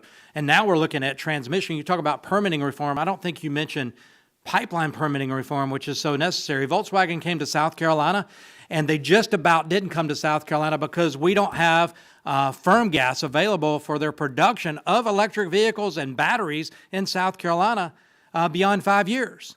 So permitting reform's got to happen, even for the electrical vehicle generation and production in this country. It's part of the process. So the critical infrastructure ought to include capacitors and transformers that are needed in this country. I want to shift real quick to nuclear power because I'm very bullish on it. But before I do, I'd like to ask Ms. Hughes-Cromwick, You worked at Ford. I asked the Ford guys a couple years ago about the end of life of these batteries. Nobody's thinking about the toxicity of these batteries that go in these electric vehicles 10 years from now when they have an end-of-life issue. Are they going to take them back? Are they going to reprocess them? I believe China will take them back and turn around and reprocess them and sell us new batteries again. So we've got to think about the end of life, because there is a reality for where those batteries end up. Do they end up in a landfill? Are they reprocessed? Does Ford have any liability there for taking those back? And that's rhetorical. Mr. Harrell, Congress has provided a clear signal regarding nuclear fuel supply. Right? Unfortunately, DOE has thus far failed to follow that direction. How can developers of nuclear supply chain be confident that DOE will provide timely support going forward? That's both for domestic supply for enriched uranium and also the possibility of reprocessing spent fuel that sits at 121 sites around the country in 39 states that is an asset. I don't call it a waste. It's an asset that can be reprocessed and reused. I'd love you to speak about that. Yeah, Congressman, it's a great question, and it's baffling. I mean, you heard from Secretary Granholm last week the same thing that she said 6 months ago on the fuel program that this Congress, on a bipartisan basis, authorized. It's supposed to both kickstart our supply of new advanced fuels, HALEU, and support investments here. And so I think Congress is going to have to nudge them even harder, I think, and push the administration to move forward, because it's an urgent need. We can't be reliant on the Russians for either the fuel for our existing fleet that powers 20% of our grid in this country or the next generation of reactors. The next generation is where we're focusing on. Yep. The last 25 seconds, I just want to say H.R. 1 was looking at returning America to energy dominance. And we have the resources here in this country to not only meet all of our domestic needs, but also to be a net exporter. Natural gas has helped America lower its carbon emissions. Natural gas is a vital component to make all of this work and help other countries around the world lower their global emissions as well. Vietnam, China, Europe, which is reliant, some countries reliant on Russia, but now they've gotten off of that. They need U.S. exports of LNG, and they will lower their carbon emissions versus bringing coal-fired power plants back online because you made the asinine decision to take nuclear power out of your baseload generation in Germany, but yet you're going to run coal? It's just really crazy. Nuclear power is the future. We've got to have a domestic supply chain, but we also have to have the capacitors and the transformers and other things for our critical infrastructure to make it all work. And with that, Mr. Chairman, I yield back.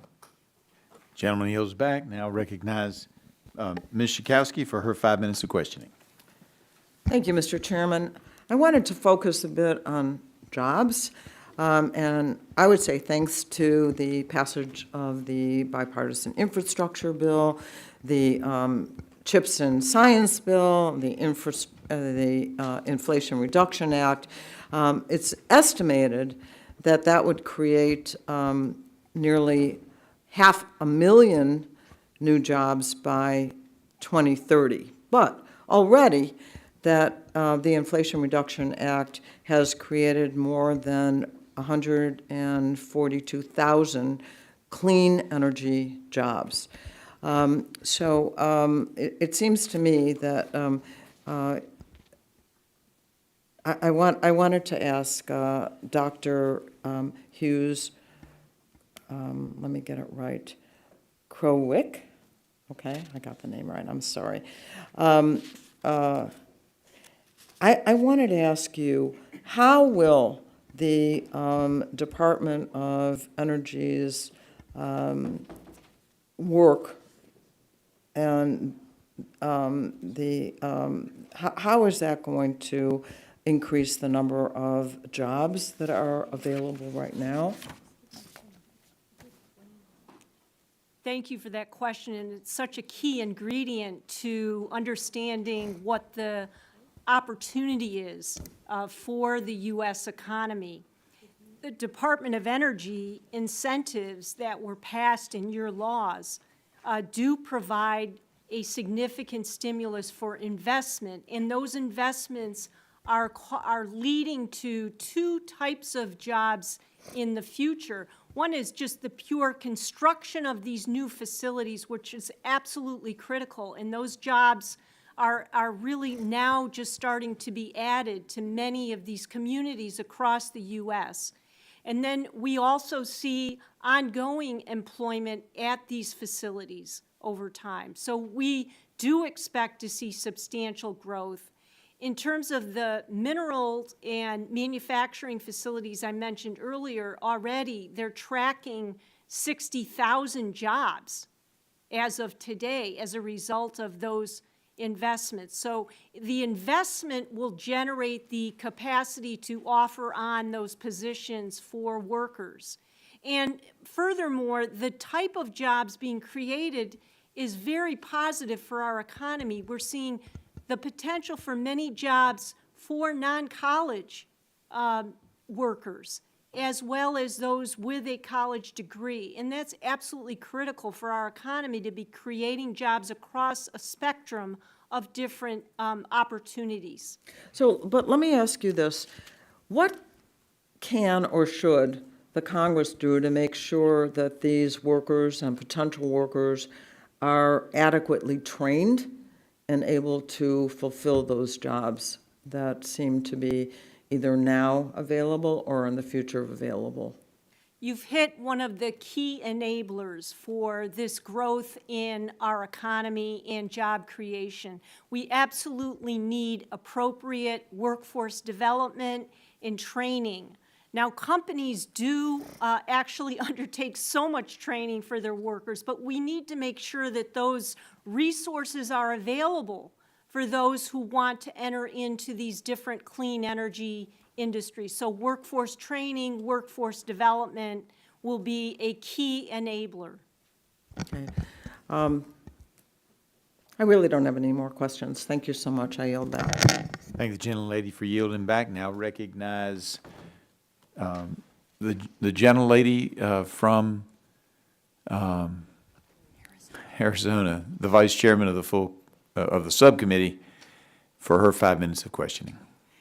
Thank you very much, Mr. Chairman. The first question I have is for any of you. JA Solar, a Chinese-owned green energy giant whose chairman is tied to the Chinese Communist Party, has leased a lot of land in Phoenix, Arizona.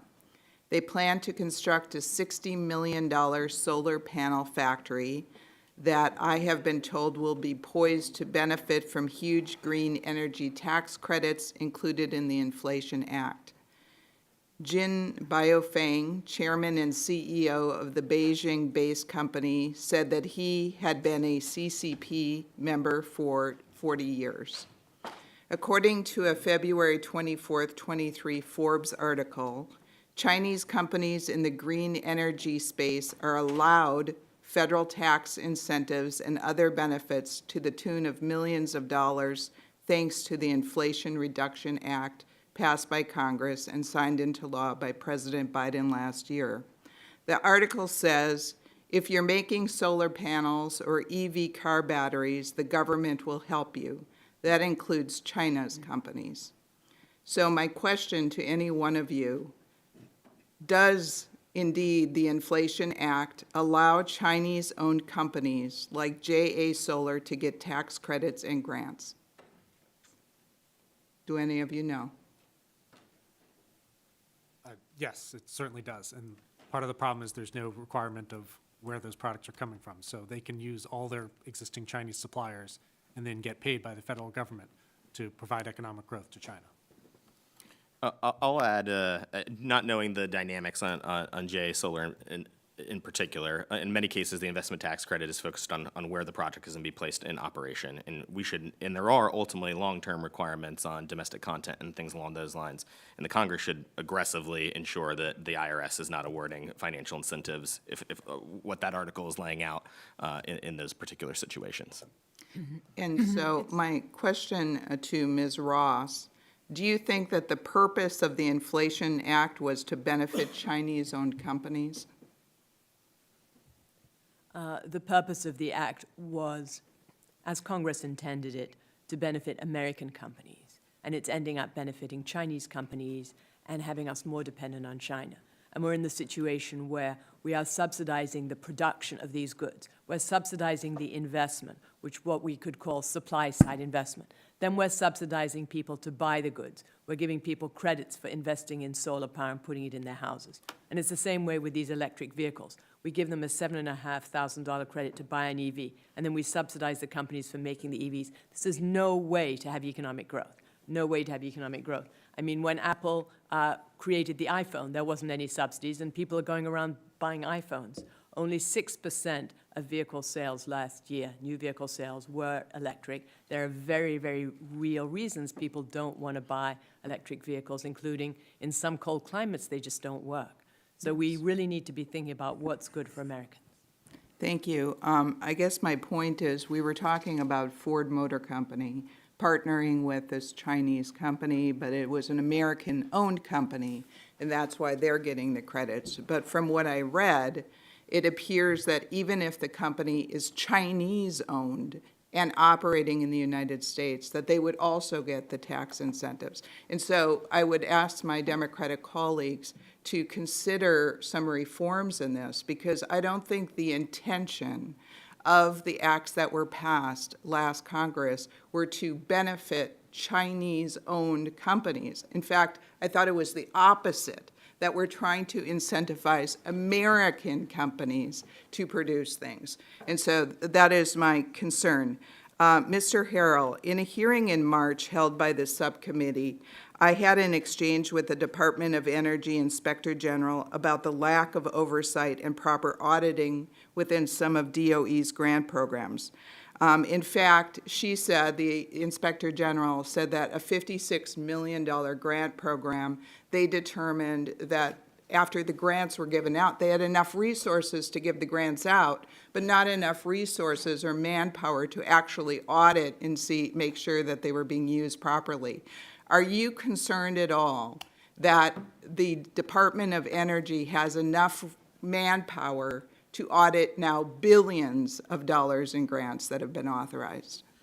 I do have concerns, and I think they're capable, and I think Congress's oversight authority is going to be really critical to that. As I mentioned earlier, I think it's really important that we're enforcing and protecting U.S. IP requirements under law, that we are tracking projects from the award all the way to the finish and project delivery. I think it's a necessity to ensure that we're making sure that taxpayer resources are being used to catalyze American industries and ultimately driving our energy security as a whole. Thank you, and I yield back. Gentlelady yields back, and now recognize the gentleman from California, Dr. Ruiz, for his 5 minutes of questioning. Thank you, Mr. Chairman. Due to the whiplash of extreme weather caused by climate change from fossil fuel use, significant investments to reduce pollution are on the horizon for electric vehicles and battery storage. The growing demand for these renewable energy sources is dependent on lithium ion, a critical mineral that is essential to reaching a cleaner economy. In the fifth largest lithium deposit in the world is in my district, in the Imperial Valley's Salton Sea region known as Lithium Valley.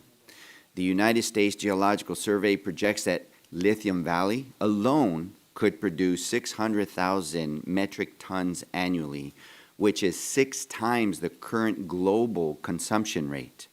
Currently, the U.S.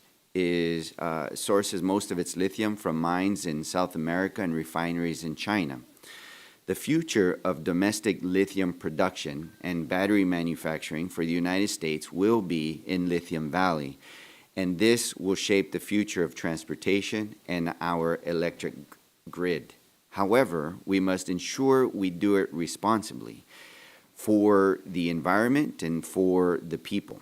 At Lithium Valley, lithium is filtered out from the brine derived from geothermal energy production in a closed-loop system without needing to excavate big holes or emit dust. Furthermore, the counties in Lithium Valley and the Imperial Valley are the most under-resourced, impoverished counties in California with the highest poverty rate. We have a win-win-win opportunity, a win for our nation's supply chain and national security, a win against climate change and for the environment, and win for the people with local jobs and economic development.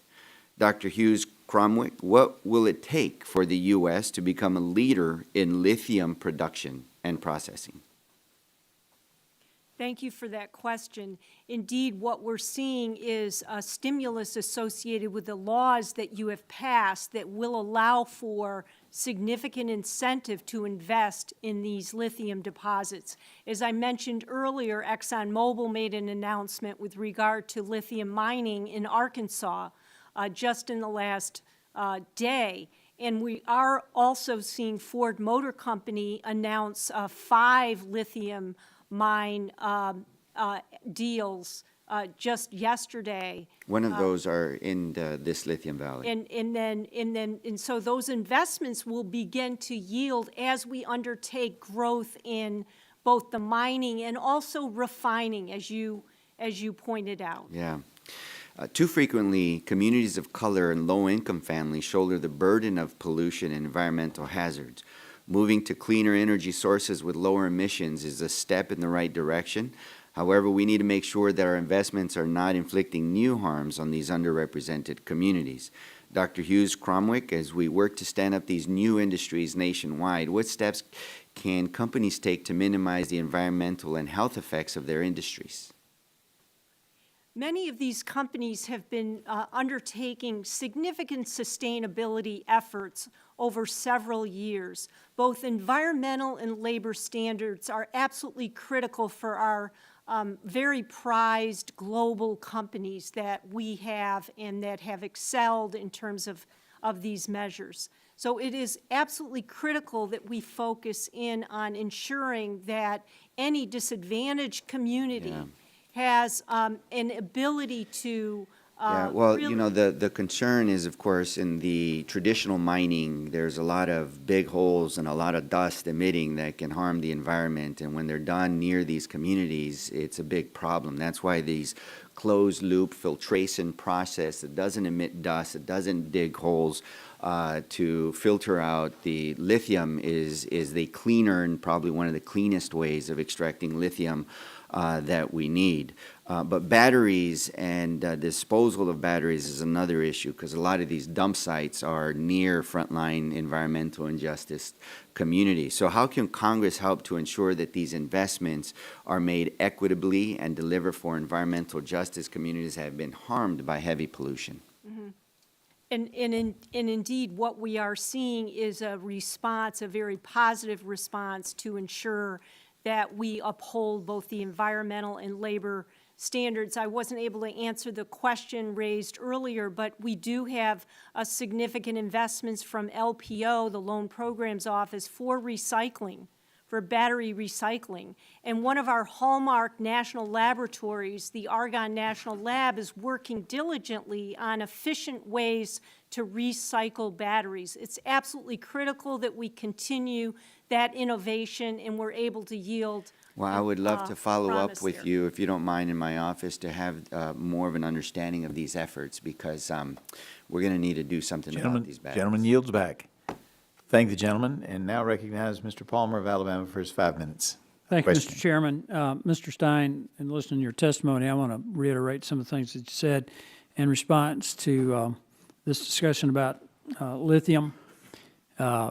China controls 28% of the lithium reserves. Now, we do have them here, but 67% of the lithium is refined in China. We don't have any refinery capacity here. And what concerns me is that, contrary to what my colleagues across the aisle might think, the existential threat to the United States and to the world really is not climate change, it's China. And when I look at what it's going to take, particularly on the battery side of things, manganese, all these things that are required for battery production. Manganese, 95% is refined China, cobalt, 73%, graphite, 7%, lithium, 67%, nickel, 63%. In terms of the battery components, the cathodes, 77%, separator, 74%, electrolytes, 82%, anodes, 92%, the battery cells, 68%. It's all made in China. Now, I know in the so-called Inflation Reduction Act that my colleagues across the aisle like to tout, they had what appear to be about $370-something billion in subsidies for green technology, and particularly for batteries. Goldman Sachs says that's really $1.2 trillion. Mr. Stein, does it make sense for us to be sending billions and billions and billions of dollars almost sound like Carl Sagan talking about stars, but we're talking about American taxpayer dollars going to China to support their industry that we will be totally reliant on, almost totally reliant on. Does that make sense? Right, that's the key problem, is that there's a lot of aspiration that people are talking about 5 or 10 years from now of making these things in the United States, but we don't make these things in the United States. Well, I have a New York Times article right here that says we won't catch up with China in 25 years. I don't think we'll ever catch up with them in this. The only way we'll catch up is if we come up with some other energy source, and it gets me back to some of the things that Dr. Furchtgott-Roth mentioned in her testimony, that the EPA regulations on tailpipe and power plant emissions will make us more dependent on China. And I've said many times in this committee and other places that the war in Ukraine didn't create the energy crisis, it exposed it. We spent the last decade and a half neglecting our hydrocarbon infrastructure, and particularly on the natural gas side.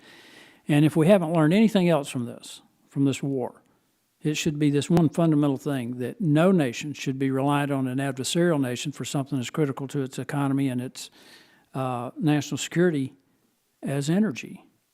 I think Europe has discovered that going from being reliant on Russia was a bad plan, but being reliant on China, I think, would be worse. How would you respond to that?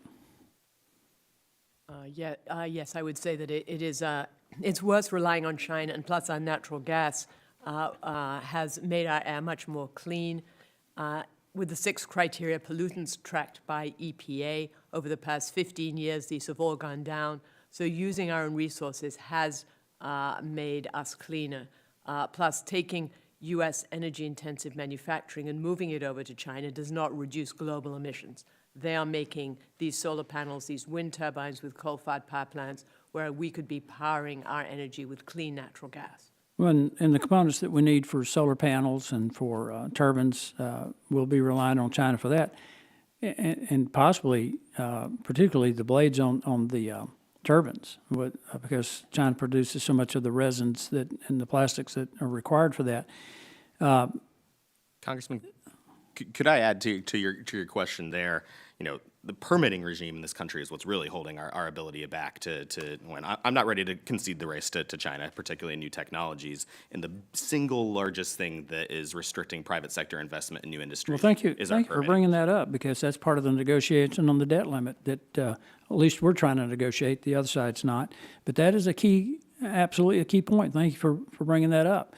I think our permitting, our regulatory regime has done enormous damage to our economy and to our ability to catch up with China. And the thing is that people who know anything about the physics of renewables understands that we're not going to be at net zero by 2050. And so we're doing enormous harm to ourselves. We're making ourselves more vulnerable to an adversarial nation like China by pursuing these things. I just want to make this point. We have reduced emissions of the 6 criteria gases by 86% over the last 50 years. I worked for 2 international engineering companies, one of which was combustion engineering in their environmental systems. I know the investment this country's made in cleaning up our environment, and it's paid off. With that, Mr. Chairman, I'll yield back. Gentleman yields back, and now recognize the gentleman from North Dakota, Mr. Armstrong, for 5 minutes of questioning. Thank you, Mr. Chairman. And I think that's a really important point in what Mr. Harrell just said. I think it's great that Ford's got 5 announcements. I think it's great that Exxon has 5 announcements.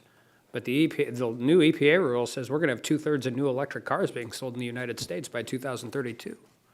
I don't know if they'll have the permits for those lines by 2032. And if they do have the permits, I can almost guarantee they're going to be involved in some kind of environmental litigation much farther than 2032. So in the near term, as we continue to do this, we are going to be overly reliant on China. By the way, lithium's one of many critical minerals that we need for the batteries. But I think the projects are fantastic. We should do more of those things here. But until we fix our regulatory infrastructure, we're simply not going to. So for my friends on the other side of the aisle, I don't think we disagree so much as we disagree on completely unrealistic timelines. And when we talk about the challenges that will happen, you're going to see energy costs go up 3.5, 4.5, 5.5 times. And if you have real true energy production problems in North Dakota in February, you're going to see people die. I mean, we saw what happened in Houston and all of those different issues. But Ms. Furchtgott-Roth, in your testimony, you described the loophole in the electric vehicle tax credit for lease vehicles. Can you briefly walk through the loophole and the implications of determining that lease vehicles are considered commercial vehicles? Yes, under the Treasury guidelines, a leased vehicle is considered a commercial vehicle. And commercial vehicles do not have to meet the domestic requirements for other EVs in order to get the $7,500 tax credit. So if somebody wants to lease a Tesla rather than buying a Tesla, or lease a new vehicle that perhaps Ford or GM or Stellantis are producing, rather than purchase it, then they would be able to take advantage of a lower price. So their lease payments would be lower. And in the new rule, the EPA actually cites these tax credits several times in its assessment of the appropriateness of the proposed standards and to support the assertion that the standards are feasible. In the estimated cost and benefit analysis of the rule, the EPA states that the IRA provides incentives for producers to expand domestic manufacturing of battery electric vehicles and domestic sourcing of components and critical minerals. Do you anticipate foreign manufacturers will attempt to take advantage of this loophole? Yes, and these vehicles are particularly not suited to cold climates such as North Dakota because the batteries lose 20 to 40% of their range. That's why there's fewer than 500 registered EVs in North Dakota. Similarly, South Dakota, Wyoming. Alaska has about 1,200. They're going to put a EV charging station at a rest area between Dickinson and Bismarck, North Dakota, and I think we should put a 24-hour camera on it because I'm not sure if it'll be the biggest single waste of federal government money in history, but it's going to be in the top 10. The problem is these vehicles are more expensive and people don't want to buy them. That's why they're having to be forced to buy them through subsidies, both on the production and the consumption side. And by the way, in communities like Grand Forks, Fargo, even Bismarck, if you're doing them internally, they do make some sense. And I think two things can be true at once. This country is going to drive more electric vehicles in 10 years, and we're going to need more oil and natural gas in 10 years. Which will give me a minute and 36 to ask you about, on May 11th, the EPA released draft rules regarding the carbon emission from coal and natural gas power plants. In your testimony, you discussed the numerous downstream consequences for the economy. Can you walk through the direct impact on the consumer as well what will happen to our generation mix or our national security if these rules stay in place? So You have a minute and 13. Yeah, the rules require carbon sequestration of carbon emissions. In other words, these carbon emissions have to be captured. 90% of them have to be captured. We do not have the technology to do this yet. And so this rule is very unrealistic. What's particularly interesting is that the natural gas power plants that are omitted from this rule are the ones that support the wind farms. So basically, EPA is admitting that these wind farms cannot run without associated backup natural gas power plants. And these are exempted from the EPA's rules. So they know that the wind farms cannot produce energy on their own. They need natural gas. And it's actually less expensive for a natural gas power plant to cycle on, to go continuously than cycle on and off. So we're raising the price of electricity. Mr. Harrell? Yeah, I just wanted to add, we have the technology to do it, but there is no way we could ever build it fast enough on the mandates that the EPA is putting out there. And so like, carbon capture is technologically feasible and is being done in North Dakota, but the timelines for it and the pipeline infrastructure you would need for it is completely unfeasible under the EPA rule. Yeah, my concern with the rule is very similar to the Clean Power Plan. The Clean Power Plan, the vast majority of it never became law, but it still had the effect of shutting down about a third of the coal plants in the United States, and we can't afford that right now. And with that, I yield back. Gentleman yields back. Now recognize the gentleman from Texas, Mr. Crenshaw, for his 5 minutes for questioning. Thank you, Mr. Chairman. Thank you, everyone, for being here. Trying to figure out where to begin here. I mean, this is a conversation about trade-offs. Like any conversation about climate policy, it's a conversation about trade-offs. And we look at the IRA, which has been touted as this amazing thing, creating all these jobs and new investments. Well, of course, companies are going to take the subsidies and make the subsequent investments. As my colleague earlier pointed out, the true cost of those subsidies will end up being about $1.2 trillion because they are tax credits, which means they're not capped. So if more people take advantage of them, that's what will happen. that there's an estimate of about $3 trillion in new investments, which is, of course, being cheered by radical environmentalists. $3 trillion of investments and reallocation of capital away from traditional baseload energy and towards unreliable sources of energy. And there will be increased prices as a result. One question I have, maybe you can answer this, Ms. Hughes-Cromwick, is you estimate a social cost of carbon, right? We attach a value to that, the social cost of carbon. Yes. Right. It's well established in the literature. Maybe people debate on what the actual cost is. But has anyone ever talk about a social cost of energy insecurity? What's the social cost of energy insecurity? Rolling blackouts, higher prices. Is there a social cost economically attached to that? I will say that some of my analysis with regard to oil price volatility has impacted stability in the U.S. economy. We have been subject to OPEC Plus for many years, and they determine the marginal price of a barrel of oil. So while we have substantial oil and gas production here in the U.S., we are still subject to OPEC policy and procedures. Okay. Just today, that's fine. I see you kind of figuring out how to divert the question there. All the more reason to produce more of it ourselves, I suppose, is what you're saying. even if we produce more, the And control the OPEC market Plus more. Yeah, no, I agree. That's a now foreign relations monopoly problem. I wish I could controls that control them. marginal barrel price. I would love to put them out of business. I guess we're on the same page there. There is a social cost of energy insecurity. It's a massive social cost. We felt it in Texas because, 30% of our capacity is reliant on wind. There's been almost no investment in baseload energy, whether that's nuclear, coal, or gas, over the last couple decades. Plenty of investment, subsidized investment, into wind, which doesn't work all that well in inclement weather. The irony of all this is that we're so concerned about extreme weather, and yet we want to invest trillions more dollars into weather-dependent energy sources. I'm just trying to figure out if any of this makes any sense. I mean, let's look at the total EV subsidies in the IRA. Almost $400 billion when you actually account for probably what's going to happen in the next 10 years. Again, let's just talk about it in terms of cost-benefit. 16% of U.S. emissions are derived from passenger vehicles. Do we actually think that if we gave everyone an electric vehicle, that 60% would even disappear? No.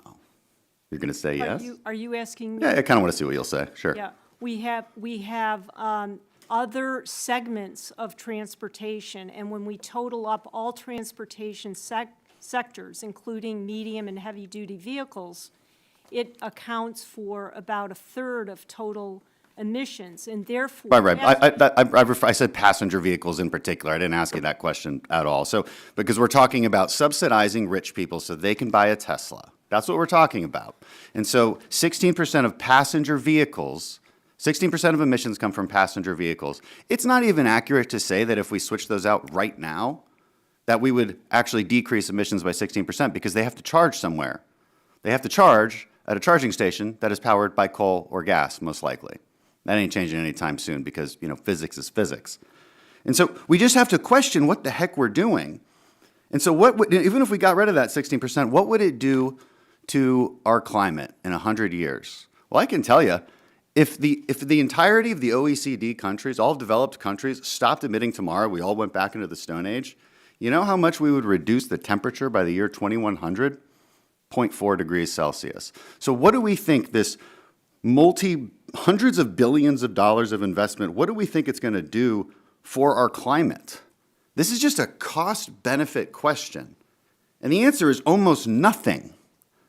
Not almost, it's practically nothing. It's so close to nothing, it might as well not even be part of our calculus. $400 billion, how many nuclear plants could we build with that? I'll end there, Jeremy. Quite a few, and that would be zero-emission electricity that we could use to... Is it reliable? It's reliable. Wow. It's resilient. What an investment that would be. I yield back. Gentleman yields back. Now recognize the gentlelady from Florida, Ms. Kamick, for her 5 minutes of questioning.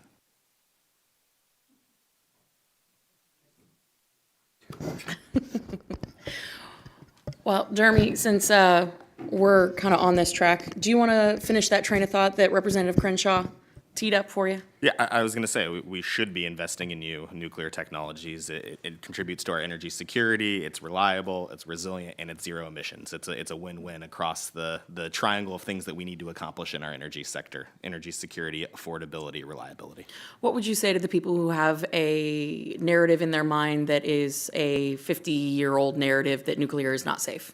I think there is a more than 50-year track record of how safe the U.S. industry is as a whole, and our next generation of technologies has even more passive safety systems that essentially make them meltdown-proof. So in your written testimony, you said investments in the energy supply chain should go to industries in which the United States has a leading edge in. Do you think that we have a leading edge when it comes to nuclear? We do in new technologies if we bring them to the commercial marketplace. So we have a lot of great ideas that are about to be demonstrated. We need to deploy them, and then we need to export them abroad. How should the DOE and other agencies distributing the funding for these types of projects determine which industries have a leading edge and which are the most promising? Yeah, I think this goes back to some of the conversation we're having of like competition with China. I don't think we're going to beat the Chinese at their own game. We need to be looking at industries that we can lead, that the global energy market is demanding, and ultimately try to leverage our expertise and resources to bring those technologies to the market and win in the marketplace. But a little bit more to the fact that today we see a political agenda driving policy and decisions being made at the agencies. Should there be some sort of formula or baseline data that shows results versus a political agenda? Do you understand what I'm saying? Yeah, absolutely. I mean, these shouldn't be handouts with no strings attached. I think we need to be tracking these projects across the way. We need to be identifying if tax incentives are even meeting their intended consequences. In some industries like CCUS, it is. Perhaps it's not in other areas, particularly in solar, where incentives have existed for a long time. Thank you. You actually hit on the follow-up question that I had to you. I'm going to direct this to you, Mrs. I'm going to botch this. It's like a Dana Furchtgott-Roth, yes. You got it. I'm just going to say Mrs. Roth. How about that? You know. In your written testimony, you state that many of the components of batteries will be sourced, processed, or manufactured in China for the foreseeable future. I think we can all agree on that. I've had a major manufacturer, automobile manufacturer in my office saying that we need 300 new mines online just to support the battery capacity that is currently on the road, and these would be replacement batteries. Under this administration, certainly we don't see any new projects coming online. So what do you say to those who tell us that EVs are the future, and how do we address this coming tsunami of critical minerals that we cannot source because one of our largest adversaries controls the lion's share of the Earth's rare earth minerals? Whenever people say something is the future, they often point to China. They say China has electric vehicles, so we should have electric vehicles. Europe has electric vehicles, so we should have electric vehicles. But the car we have vast distances in America. People rely on normal cars to go to work, for farming, for all kinds of things, and EVs are just not popular as new vehicles. Only 6% of new vehicle sales were EVs last year because people don't want to have to stop to charge them up. They're more expensive. They don't work in cold weather. And we should respect the American people who know how to choose. They want their natural gas stoves. They want their regular cars. They want their dishwashers to work. They want their washing machines to work. And, you know, I'm pro-choice. I believe people should be able to choose whatever appliances and cars they want to buy, including light bulbs. Wow, that's a novel concept. I appreciate you saying that. And for the remainder that I have, I'd like to yield 50 seconds to my friend from great state of Texas, Representative Crenshaw, for any follow-ups that he had to close out. Wow, I give you time? Oh, my goodness. With that, I yield back. Thank you. Gentlelady yields back. Some of you in the audience may have noticed that we have been going through a series of Republican questioners while Ms. Dingell sits in waiting. What we do on this committee is, if you're a member of the subcommittee, you go first. If you're a member of the full committee, you can wave on and ask questions in any subcommittee. Ms. Dingell is waving onto the committee, and I now recognize Ms. Dingell of Michigan for her 5 minutes of questioning. Well, thank you, Mr. Chair. And I actually really wanted to hear what everybody was saying. And I've come up here because I have nothing but the greatest of respect for all of my colleagues, but I got to defend the workers from my district, to be perfectly frank. And I heard that there were comments made at the beginning that about Ford Motor Company employs a lot of people in my district, and it's a company I give a hard time to that the witness here can tell you they hear a lot from me too. But first, as it relates to the licensing agreement between Ford and CATL, the claims that Ford would be subservient to China is a gross mischaracterization. Ford is investing $3.5 billion to build lithium iron phosphate batteries in America. Under the agreement, to be clear, a wholly owned Ford subsidiary will own the plant and manufacture the battery cells. The LFP battery cell technology will be licensed to Ford by CATL. There'll be no foreign investments, and CATL receive no American tax dollars. When production begins in 2026, the plant will provide 2,500 good-paying American jobs. I'm not going to discriminate against anybody, but most of those are people that I know that are, in the neighborhoods, et cetera. And my understanding is CATL will provide limited services on a contractual basis. I also want to say, as I sat here, that it is not the law that 2/3 of the vehicles on the road will be, or sold in 2032 will be have to be EVs. It is a notice of proposed rulemaking that the administration themselves will have said, I've raised a number of issues. I will be commenting on that notice of proposed rulemaking, and we're not going to get there without a lot of things having to happen. I share my colleagues' concerns about China. We should all be concerned about China's dominance in critical minerals and manufacturing, but complaining about it doesn't solve the problem or address the issue. We need to make sure we are competitive and staying at the forefront of innovation and technology in this country, not seceding it to China. That's part of our problem. We need to be investing in it. We, Michigan, America, put the world on wheels. And by God, I'm going to keep having that kind of dominance, and that's why I'm here. As Democrats, we've put in place the programs and historic investments needed to level the playing field. If Ford wasn't doing this, the reality is they could import these batteries from China, they could build them in Mexico, or just offer batteries that cost 30% more than the more expensive chemistry. We've got to really think about what we're doing. We're hearing a barrage of complaints about programs that help companies make long-term investments in America. And you keep saying that DOE isn't incapable of administrating programs that are built upon the agency's existing expertise. It's a defeatist mentality. I want to win. So, quite frankly, stimulating the economy and creating jobs that helps billionaires and polluters doesn't accomplish anything.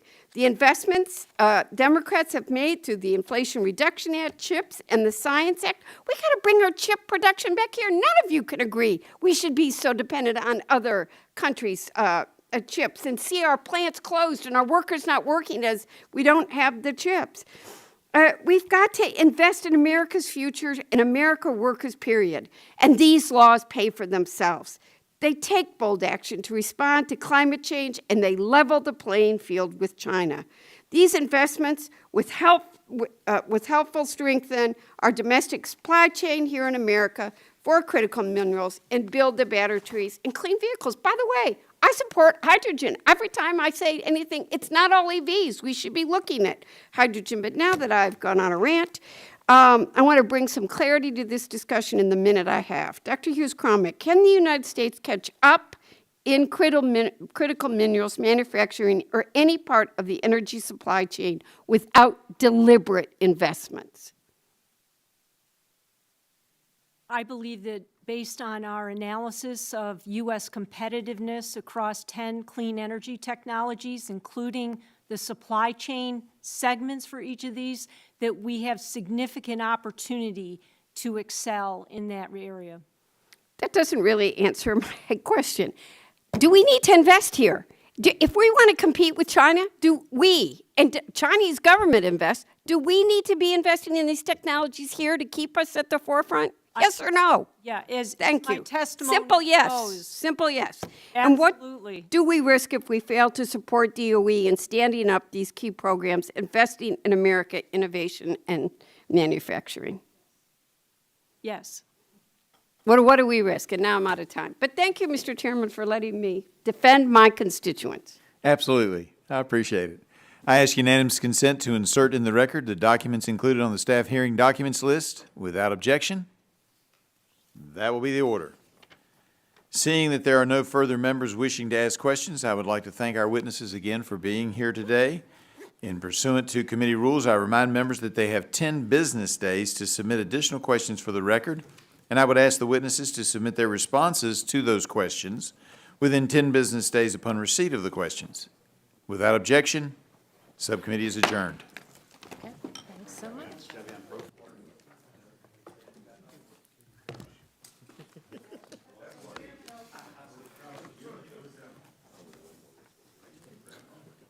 Good to see you again. Great to see you, yes. Perhaps we'll be doing it again here soon. If trends follow.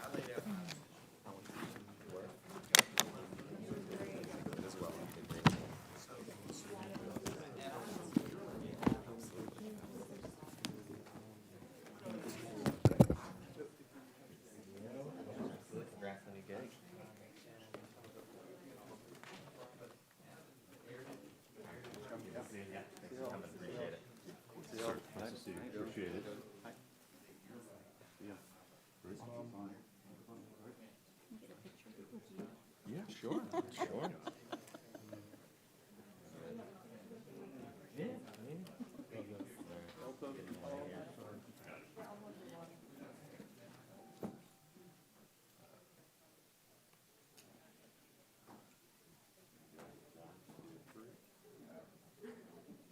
Thank you.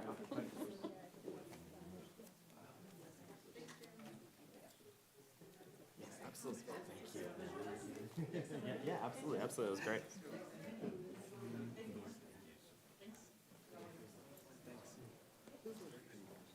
Hey, good to see you, sir. Good to see you, Good job.